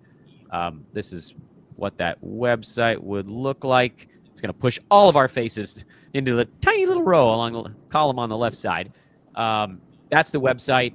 And again, it goes straight to the school. Basically, this is for rebuilding the school and repopulating it, and it's going to be a years-long thing. If that doesn't work, if that's not to your liking, you can also use the YouTube Super Chat feature, which, again, I admit I don't have a great grasp of, but some of you have, some 20 or 30 of you that have donated through the YouTube as well. And if you have a question and you attach it to a Super Chat, we will put it on the screen. For better or worse, probably worse, if you donate through the YouTube Super, we will pop that up on the board, and some combination of us will talk about it. So thank you to everybody that's done that so far. Thank you to all of you guys. I think there's going to be upwards of 20 of you that will at some point during this show come on, which means the world to me and to the people of the Palisades and the people that sent their kids to Palisades Elementary. And I know for a fact that my wife was posting the link on things, so there may actually be friends and family that are watching this right now. This is what I do, guys. If you're ever wondering, what the hell does Dan do? Basically this. I just talk about random bullcrap with people I like. It's Best way great. to live life. Not that bad. Yeah. Well, I'll say this though. What else did I do apart from this random bull talking is that I'm also an educator here in Australia, and our country has had. You can never say one thing is like another, but you know that they're very similar. We've had waves of disasters and fires here. We've had them after Christmas a few years ago down in Victoria, and those fires. Where I'm from initially is I'm from a town called the Gold Coast in Queensland on the border, and just beneath that border, there's a Northern Rivers area, Murwillumbah, Mullumbimby, all these beautiful districts. And the new principal of our school, I saw him just before we went in for hospital this week, and he's actually from that district, and they had floods there that completely devastated and wiped out the whole school. And he was the principal of that school. So for everybody that's watching, like, you might think that schools are these places of ABCs, 1, 2, 3s, but I mean, this is where our kids learn about you and me, and they learn to be young people. And there's nothing that quite brings a community together like this, but the challenges that are inherent for the students and the educators, and like Dan, the families of these students, is massive. So every little thing you can do for a community and education is incredibly powerful, and it's where our young people learn to be big people. And just bring them together like that through this, and in person, get them back in, because this school these kids are just homed from what they do Monday to Friday, and there's no accounting for how important that is long term for them personally and educationally. So as an educator, it's something that I'm very passionate about. So just give some dollars and help get kids into schools and do what they need to get through this time as young people. It's incredibly powerful.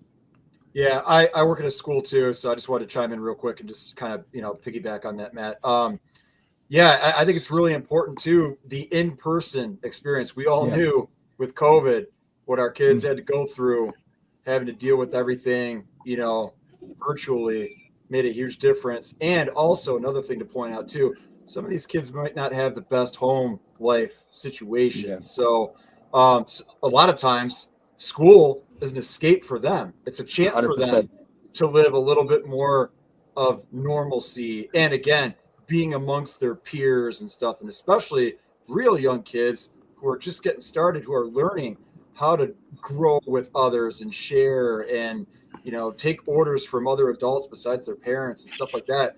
This is a critical time in their lives. Parents, by the way. Yep. But, all right, guys, I got to get going. Thanks again. Thanks, Dan. Thank you, Steve. Always a pleasure. Yeah, this was awesome. Check out the Menace Podmen, everybody. Do Check that, out the but more Menace importantly, Podmen. donate. Also donate. Yeah, Yeah, I know. You got $1, you got $5, you got $10. Put it out there. Seriously, Let's go. every little bit counts. That is like the ultimate here.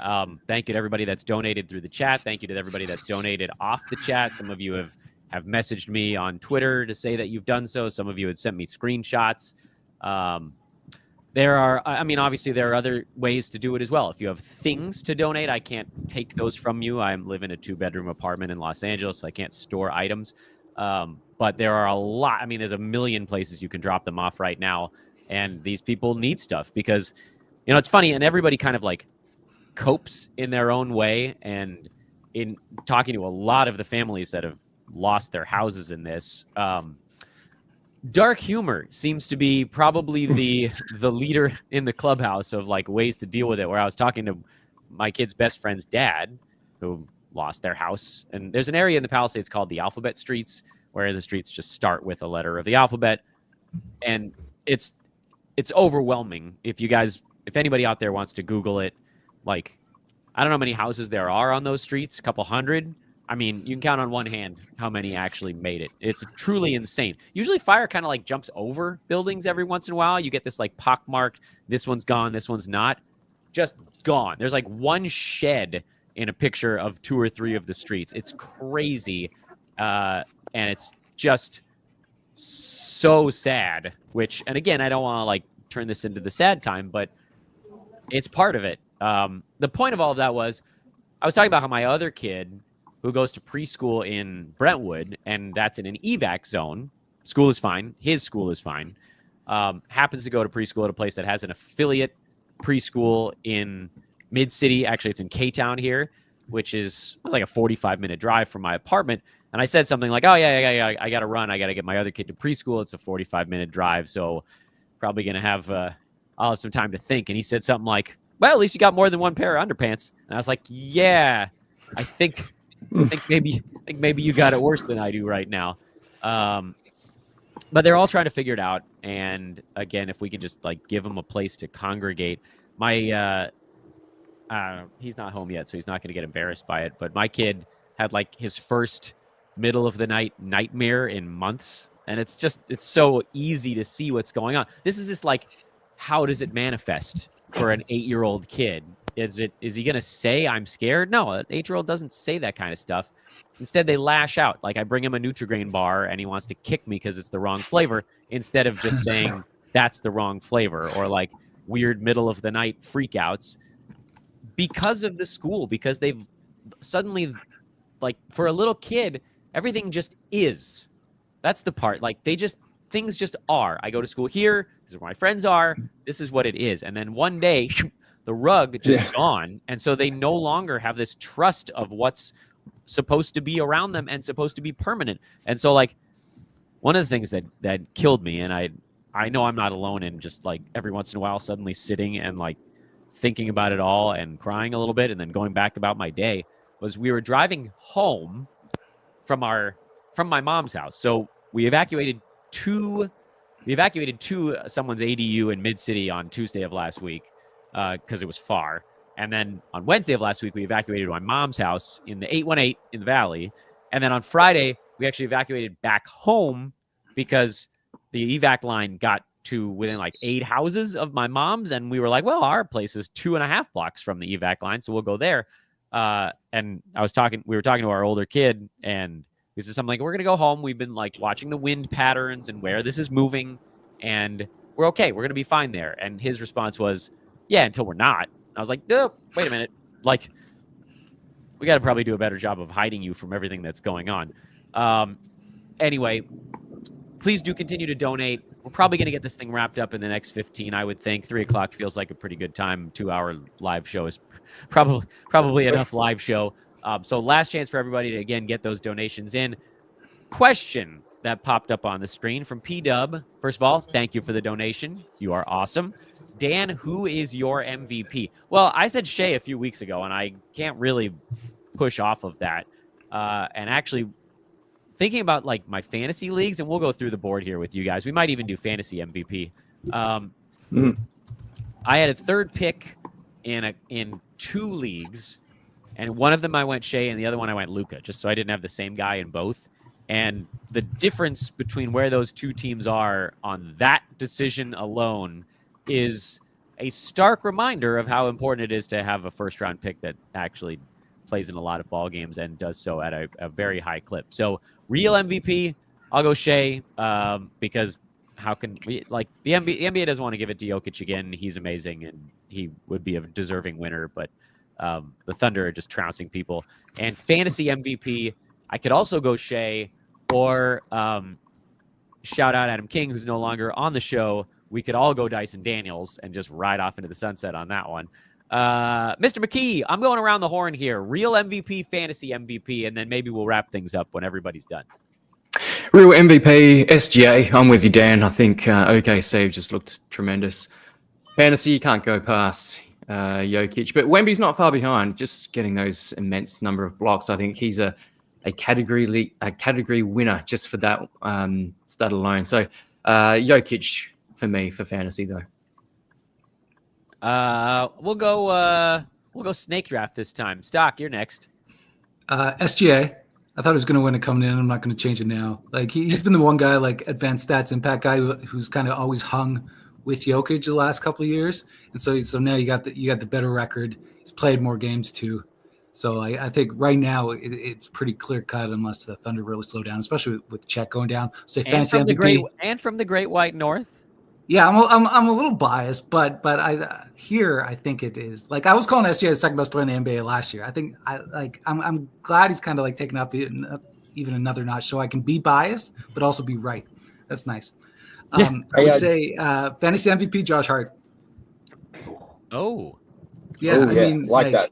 He's been like first, second round all year. You got him 100 to 120. I think it's Josh Hart. Like I know people hype Daniels, but Daniels is also like a ton in one category. Yeah. So it's like he's not necessarily like as valuable as his ranking appears to be depending on the matchup. But like Hart's across the board, and he's been nasty all year. He's not going to slow down either.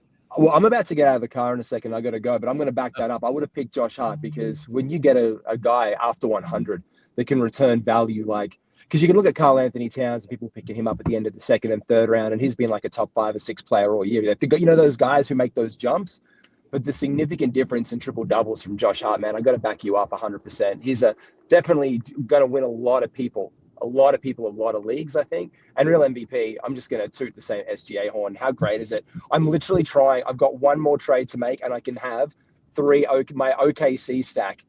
And Dan, Titus, I know that I love my OKC stack. D-Mac, I know that I've been trying. I've just managed to get him for Mark Williams and Jalen Brunson, SGA. I was like, fine, take it. And I've got Hartenstein, who's out. I've got Holmgren, Jalen Williams, and I'll have basically the 4 best OKC guys on one fantasy team. I've always wanted to do it. This is my year, so bless you, Grayson. To that, and I'll just say my goodbyes and bless you all, and thank everybody for your dollars. Just put money in down there and help support the school. Thanks, Matt. Thanks, guys. Titus, MVP. Oh, by the way, we just got breaking news that Jimmy Butler is going to start, so that's happening. You know what? I'm throwing this question out. Titus, what do we think we get out of Jimmy Butler over the next 2 weeks? By the way, this answer could be about scoring or just what do we get out of Jimmy Butler over the next 2 weeks? I mean, I think Josh was talking about it. Like, I just can't get a read on like what the organization is going to do here. It's like, I think we all saw when he was just like throwing up 1 foot 3-pointers, not giving a crap about whatever was going on. So like the dude just left the team, got suspended. They're trying to find him more money. All the optics to me sound like a guy that's not going to play a lot. And this is just for, we're going to put you out there, but really just, this is still going to be Tyler Hero's show for the time being. If you have Jimmy Butler, I would say like if he has a good game, like you have to sell. Like you just can't trust the situation. But if you have him, then you're kind of just stuck. Like you'll take for what you get. Like if he's going to play, you start him, obviously. But yeah, it just doesn't seem like the situation is going to be ending anytime soon. And I don't know. He's not helping himself in this. So maybe getting back on the court is one way he might be able to fish his wish. But it's going to be tough, man. It's going to be tough. Fantasy MVP though, Josh Hart. second most roster player in the top 500 Yahoo leagues. I've talked about it all year. I mean, anytime you're getting a guy that's drafted 131st ADP and he's returned second round value in point in head-to-head leagues, and then I think he's third or fourth round value in points leagues, like easily fantasy MVP. Yeah, oh man, that whole team is just a bunch of ticking time bombs, though. Oof. You're playing 40 minutes. Tibbs always loves playing with it, man. I don't know why this dude just continues to run his guys into the ground, but hey. OG's surviving though. Like, this is a good thing. OG's surviving so far. Tibbs does what Tibbs does, you know? Oh, it's terrifying. Never change. Oh, we got one. What's up, Matt? Thank you for the donation here as we're again approaching the end. Cap, well, we were snake drafting to you, so I'll pick up where I left off. Any trade deadline hot takes? Man, it's so hard because you have the guys like Brandon Ingram or Clint Capella that we talk about for years that, they're bound to get moved. They're bound to get moved. And then it doesn't happen. Somebody I was listening to recently said something like 1% of the actual trades we expect to happen don't happen. So I really don't have one. It'd be a total shot in the dark. I think, and kind of weaving in to the MVP, I was going to go Towns, but Trey Murphy, just been cooking, a top 20 guy on the season. I think Dan, you said top 5 over the last 2 weeks. So if there are some shutdowns in New Orleans or somebody gets traded out of there, I know Ingram's not impacting him right now, but I think Trey Murphy just continues to cook. Let's see, where does the snake draft take us? Katrin, trade deadline hot takes, MVP. Where do you want to go? It's up to you. I'll do a hot take for the trade deadline because it always is like who you don't see coming. And in no way, shape, or form has anyone thought Zach LaVine would get traded. And this is all just hopeful Chicago Bulls praying. Zach LaVine going anywhere else. That's fine. That's great. That'd be fantastic. He's having a good year. He really is. He's playing well. He's good, yeah. But the Bulls need to shit or get off the pot. And they are going to be, instead of the 9 seed and losing the play-in. And I got bad news for you, man. The Bulls are soxing. They've been squeezing on the pot for about 3-4 years in a row now. It's longer than that. It's a hellscape. I think secretly Jerry is the worst owner. Yeah, in man. The NBA. Worse than Dolan, worse than everybody. I'll put Rise by that every day. Terrible. It kills me. Keller. Man, excuse me, it's tough. Hot takes as far as trades. Yeah, I guess I'm not exactly sure. This is probably a dumb comment, but I feel like Houston needs to make some sort of move. Now, even though they're awesome, I feel like they could solidify some type of big guys. They got the Jabari issues and Steven Adams there, and they've got so much talent that they go so deep. Maybe they could add some good piece to a puzzle to make them even more of a contender in the West. So I guess that's my hot take as far as trade wise. As far as guys fantasy wise, everybody else has mentioned good names. But I guess myself personally, guys I was targeting was like Tyrese Maxey and Jalen Johnson, and to have draft them in like the 30s, like when I did, and have them perform top 15, maybe even the bottom of the first round. Come back, Jalen. We missed is you. exactly what I wanted. Questionable tonight. This is gotta get you back, brother. Come on. Yeah, he's on a lot of my teams. That one's Same. is a sting. That one stings a little bit. Alex, you want to talk trade deadline? You want to talk MVP? You can go wherever the hell you want with this. And then we do have one more question that snuck in here. Well, I do. I'll jump off the Houston comment. I would not be surprised if Houston tried to move off of Jabari Smith and Cam Whitmore. I feel like they could probably send both of those guys in the same deal, and some rebuilding team would be like, this is about as good as we can do getting these two guys. Because Jabari Smith coming back from that hand injury, I feel like he's going to be the one fighting for minutes, not Amen Thompson, not Tari Eason, because Amen has been so great. I also think one team that doesn't really get mentioned in trade talks at all is Atlanta. And part of me wonders, I know you're kind of doing like a soft rebuild if you're Atlanta. Trae Young's also 26. You don't really have a lot of time to get this thing rolling. They're 500. And I kind of wonder if they would try to sneak their way into the Cam Johnson or Jimmy Butler situation. Who's got the stones to walk the Jimmy Butler path? Anybody? Anybody? No. Okie dokie. Atlanta has the contracts to match, though. You can match like DeAndre Hunter. It's not a bad fit. Bogey and like I don't know. You got to give him some kind of other asset, some picks and stuff. Ricochet, just here you go. Yeah. I mean, it makes them a lot better. Does it make them good enough? It's good enough for what? I mean, yeah, it's like, are they going to win the Eastern Conference? No. Could they try to sneak into the Eastern Conference Finals like they did that one year? Potentially. Yeah, someone's got to do something. Carly, thank you very much. I see the donation as well. What up, Dan and fellas? Cheers from the Southern contingent of the Bitches Be Ballin' League. Nice. So I'll speak it out. We had Kayla and Yuri on the show earlier. This is the apparently the Southern. I don't know where everybody's located, but now I have a better idea. Neil P, thank you very much for the donation, Neil. Dan, this is that Maja or Maha? Not sure on the pronunciation on the J there. Is that a soft or a hard J? From X, great job today, gang. Thoughts on Keontae George? So and I know I'm looking at the faces on the screen. I can see where everybody's thinking, like, just from the faces. And you can also tell what kind of leagues everybody plays in from the face they made when I said the name. Like, who's here in a 9-cat roto league? And their faces went, And then who's here in like a punt field goal head-to-head league? And they're like, I know it's a little bit of a cop-out answer. And if anybody else has more on this one, feel free to just leap in.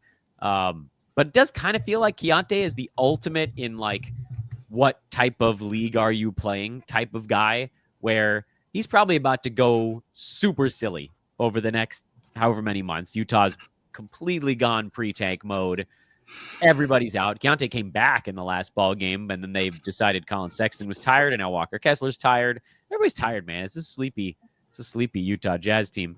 But like he might go out there and put up 26 and 8 for a couple of weeks at a point, but he might do it on 24 shots. So you have to do you care about the things where he might sag? Are you less worried about that because you figure you catch him on a good week? Great. If you don't, you don't.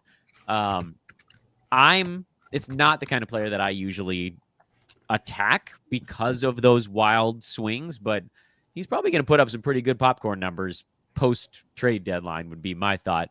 Does anybody have additional who's in a head-to-head league that is more into Keontae George? Because I think we probably need the counterpoint on this one. Cap, you want to go? And then McKee, you can go after that. Oop. Yeah, I love him. I know, straight 9-cat. I think he's like outside the top 200, but those percentages, 42 from the field over the last 30 days, 66 from the free throw line, and 3.0 turnovers.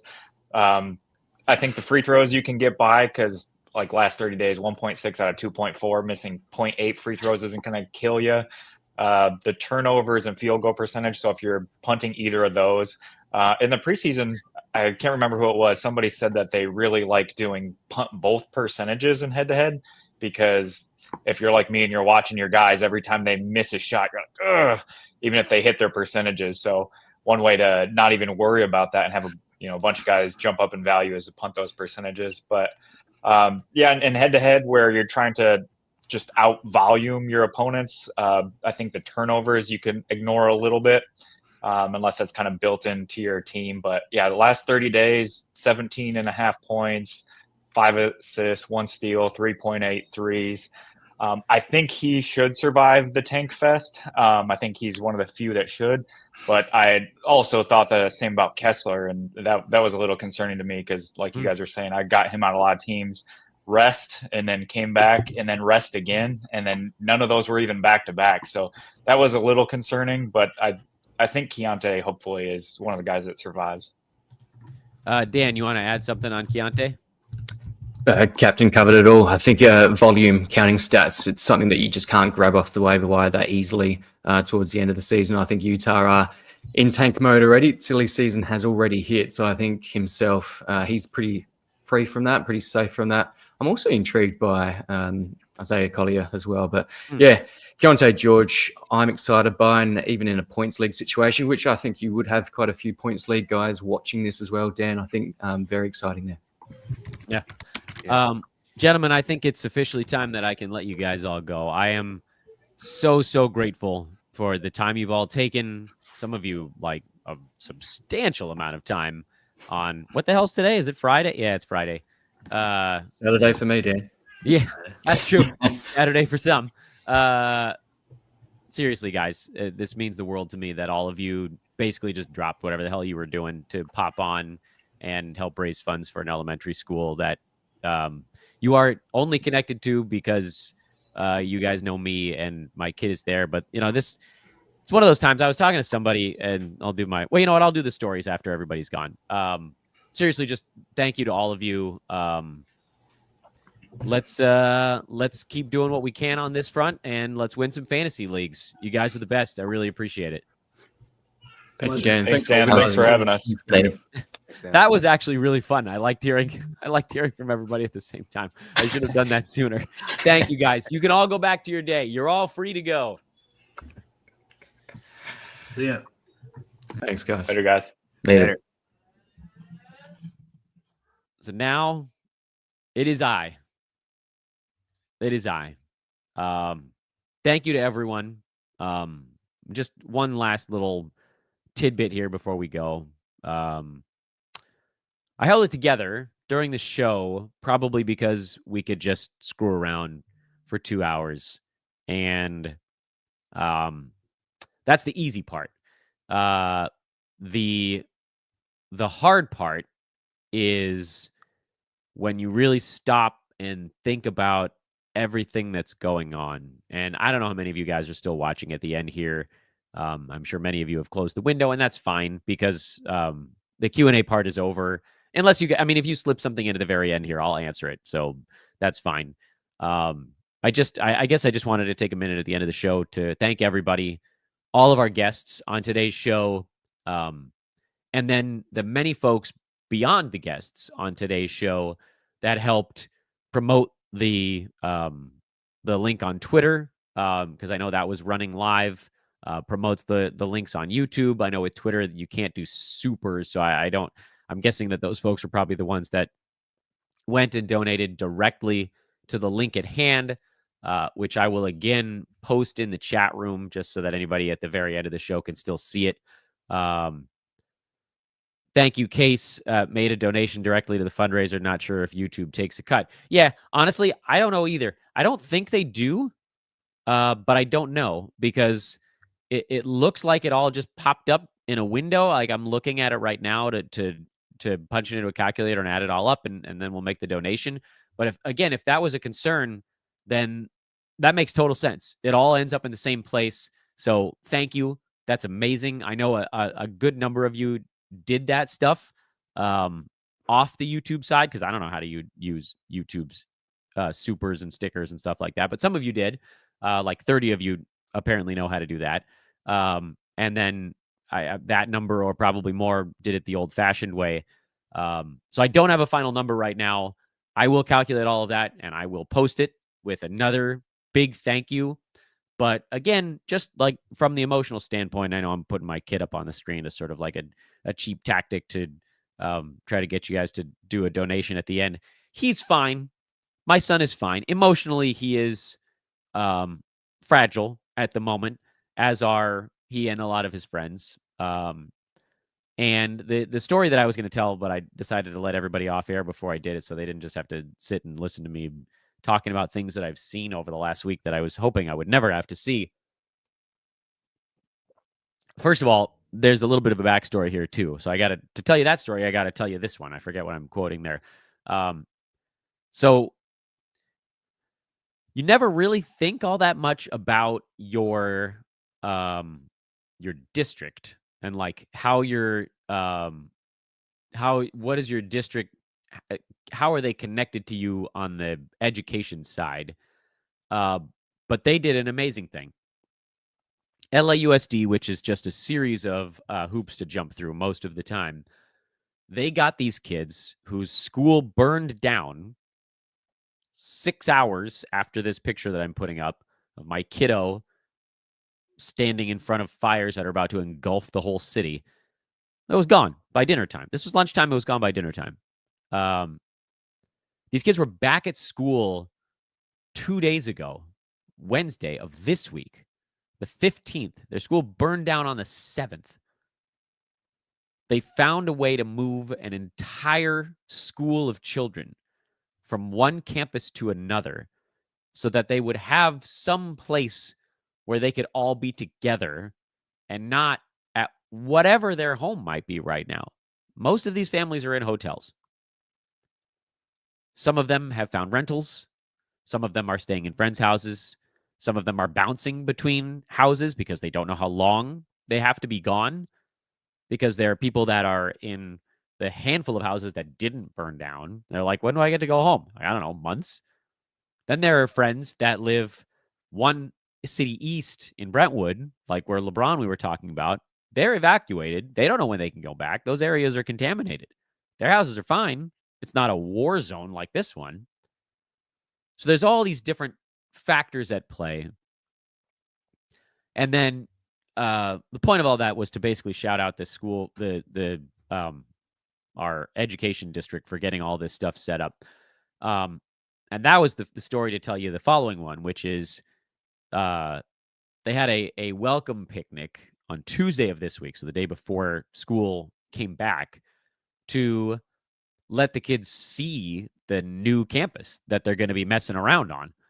And it was the mix of emotion on that campus was mind-boggling, because you saw these kids that, and again, like, and I don't want this to come off as exclusionary in any way, but these are things that I never would have thought of before I had an 8-year-old experience a natural disaster of this magnitude.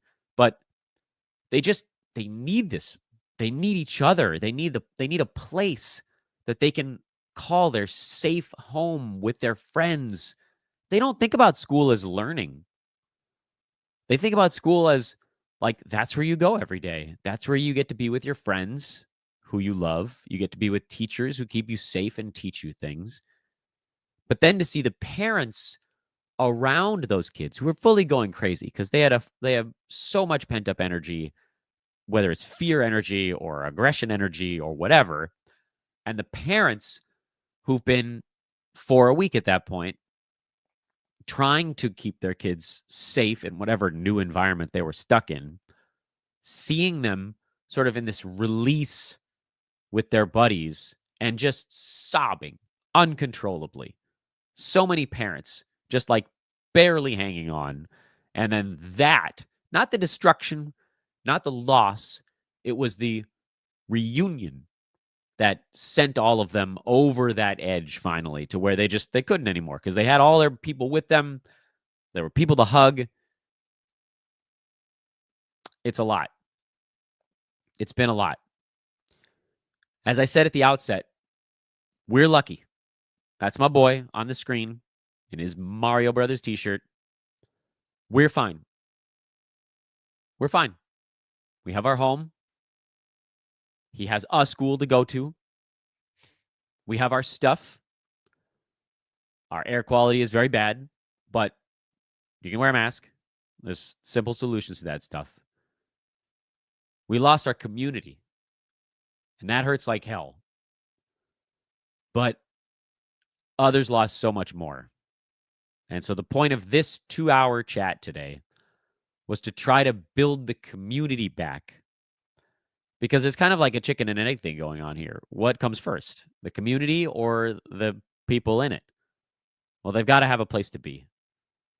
So let's get to work fixing up the school, whether that's, again, school's going to, what do they need? What order? I don't know.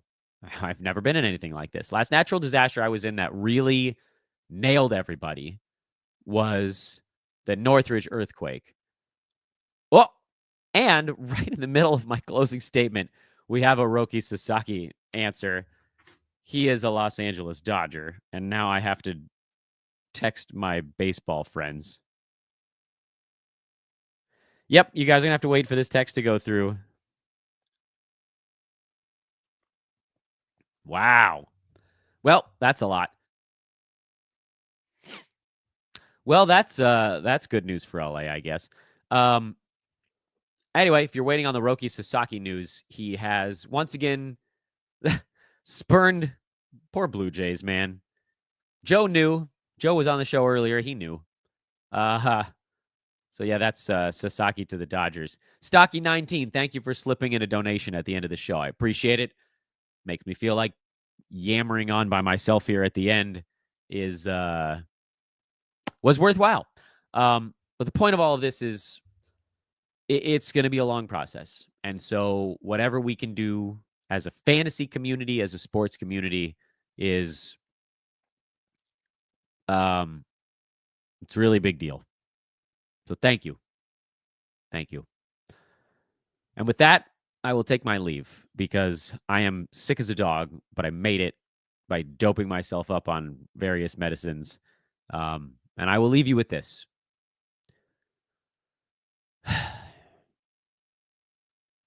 We will get through it. It will not be easy, but we will get through it. Stuff is lost, but memories and a place of permanence is the hardest part to rebuild. You hit an age in life where you start to process these types of events a little bit better. I'm thinking back about my own youth. When I was in my teens, early 20s, it didn't really register. The one that really pops into my mind was Hurricane Katrina. That was the one, and that was in the early 2000s. That was 2005. I was 22 when that happened, and I had no idea what I was witnessing. That caused $125 billion of damage and just unparalleled destruction. And as you get a little older, you really start to process these types of things. I think the thought is that this one is going to be between 50 and 100 billion. So it's not water, but we're talking about the flame equivalent of like 2/3 of a Katrina. Thank you for watching. Thank you for donating. Thank you for caring. Thank you for your words of support when my family and I were bouncing from home to home to run away from all of this. Thank you for your thoughts. Thank you for understanding when shows and tweets and all that stuff were not out on time or at all. Thank you to our guests, 20 some odd guests on today's show. Legitimately, I like Joe Orico, Adam King, Josh Lloyd, Matt Smith before his internet doinked out, Alex Rickling, Captain Kane, Sloan, Stephen Scott of the Menace Podman, Daniel McKee, Dan Titus, Adam Stock, Alex Barutha, Mike Catron, Maddie G, Kayla, Fonte, Trevor Lane, Jovan Bua, and we're not unfortunately able to get Trevor Lane on the show, and Scott Bogman was unable to make it as well, but he donated off to the side. I love all of you guys and gals. You're the best. I don't feel right saying LA is strong. Whatever you want to call it. Thank you. Let's have a great Friday, everybody. This is our only show today. Obviously, it's 2.5 hours long. May or may not have a show tomorrow. It'll depend on my personal health. Thank you for watching all the way to the end. Seems like most of you guys are over on Twitter at this point. And I'll try to, if anybody's not following over on Twitter, at Dan Besbris is the spot. I'll continue to post links over there if you're looking for them. So thanks again, everybody. I will make sure to get some graphics done up. By say done up, I mean a screenshot, basically, of the tally that the YouTube side pulled in. So whatever that is on top of the other donations, I know we made a nice little dent today. You guys are the best. I'll see you soon.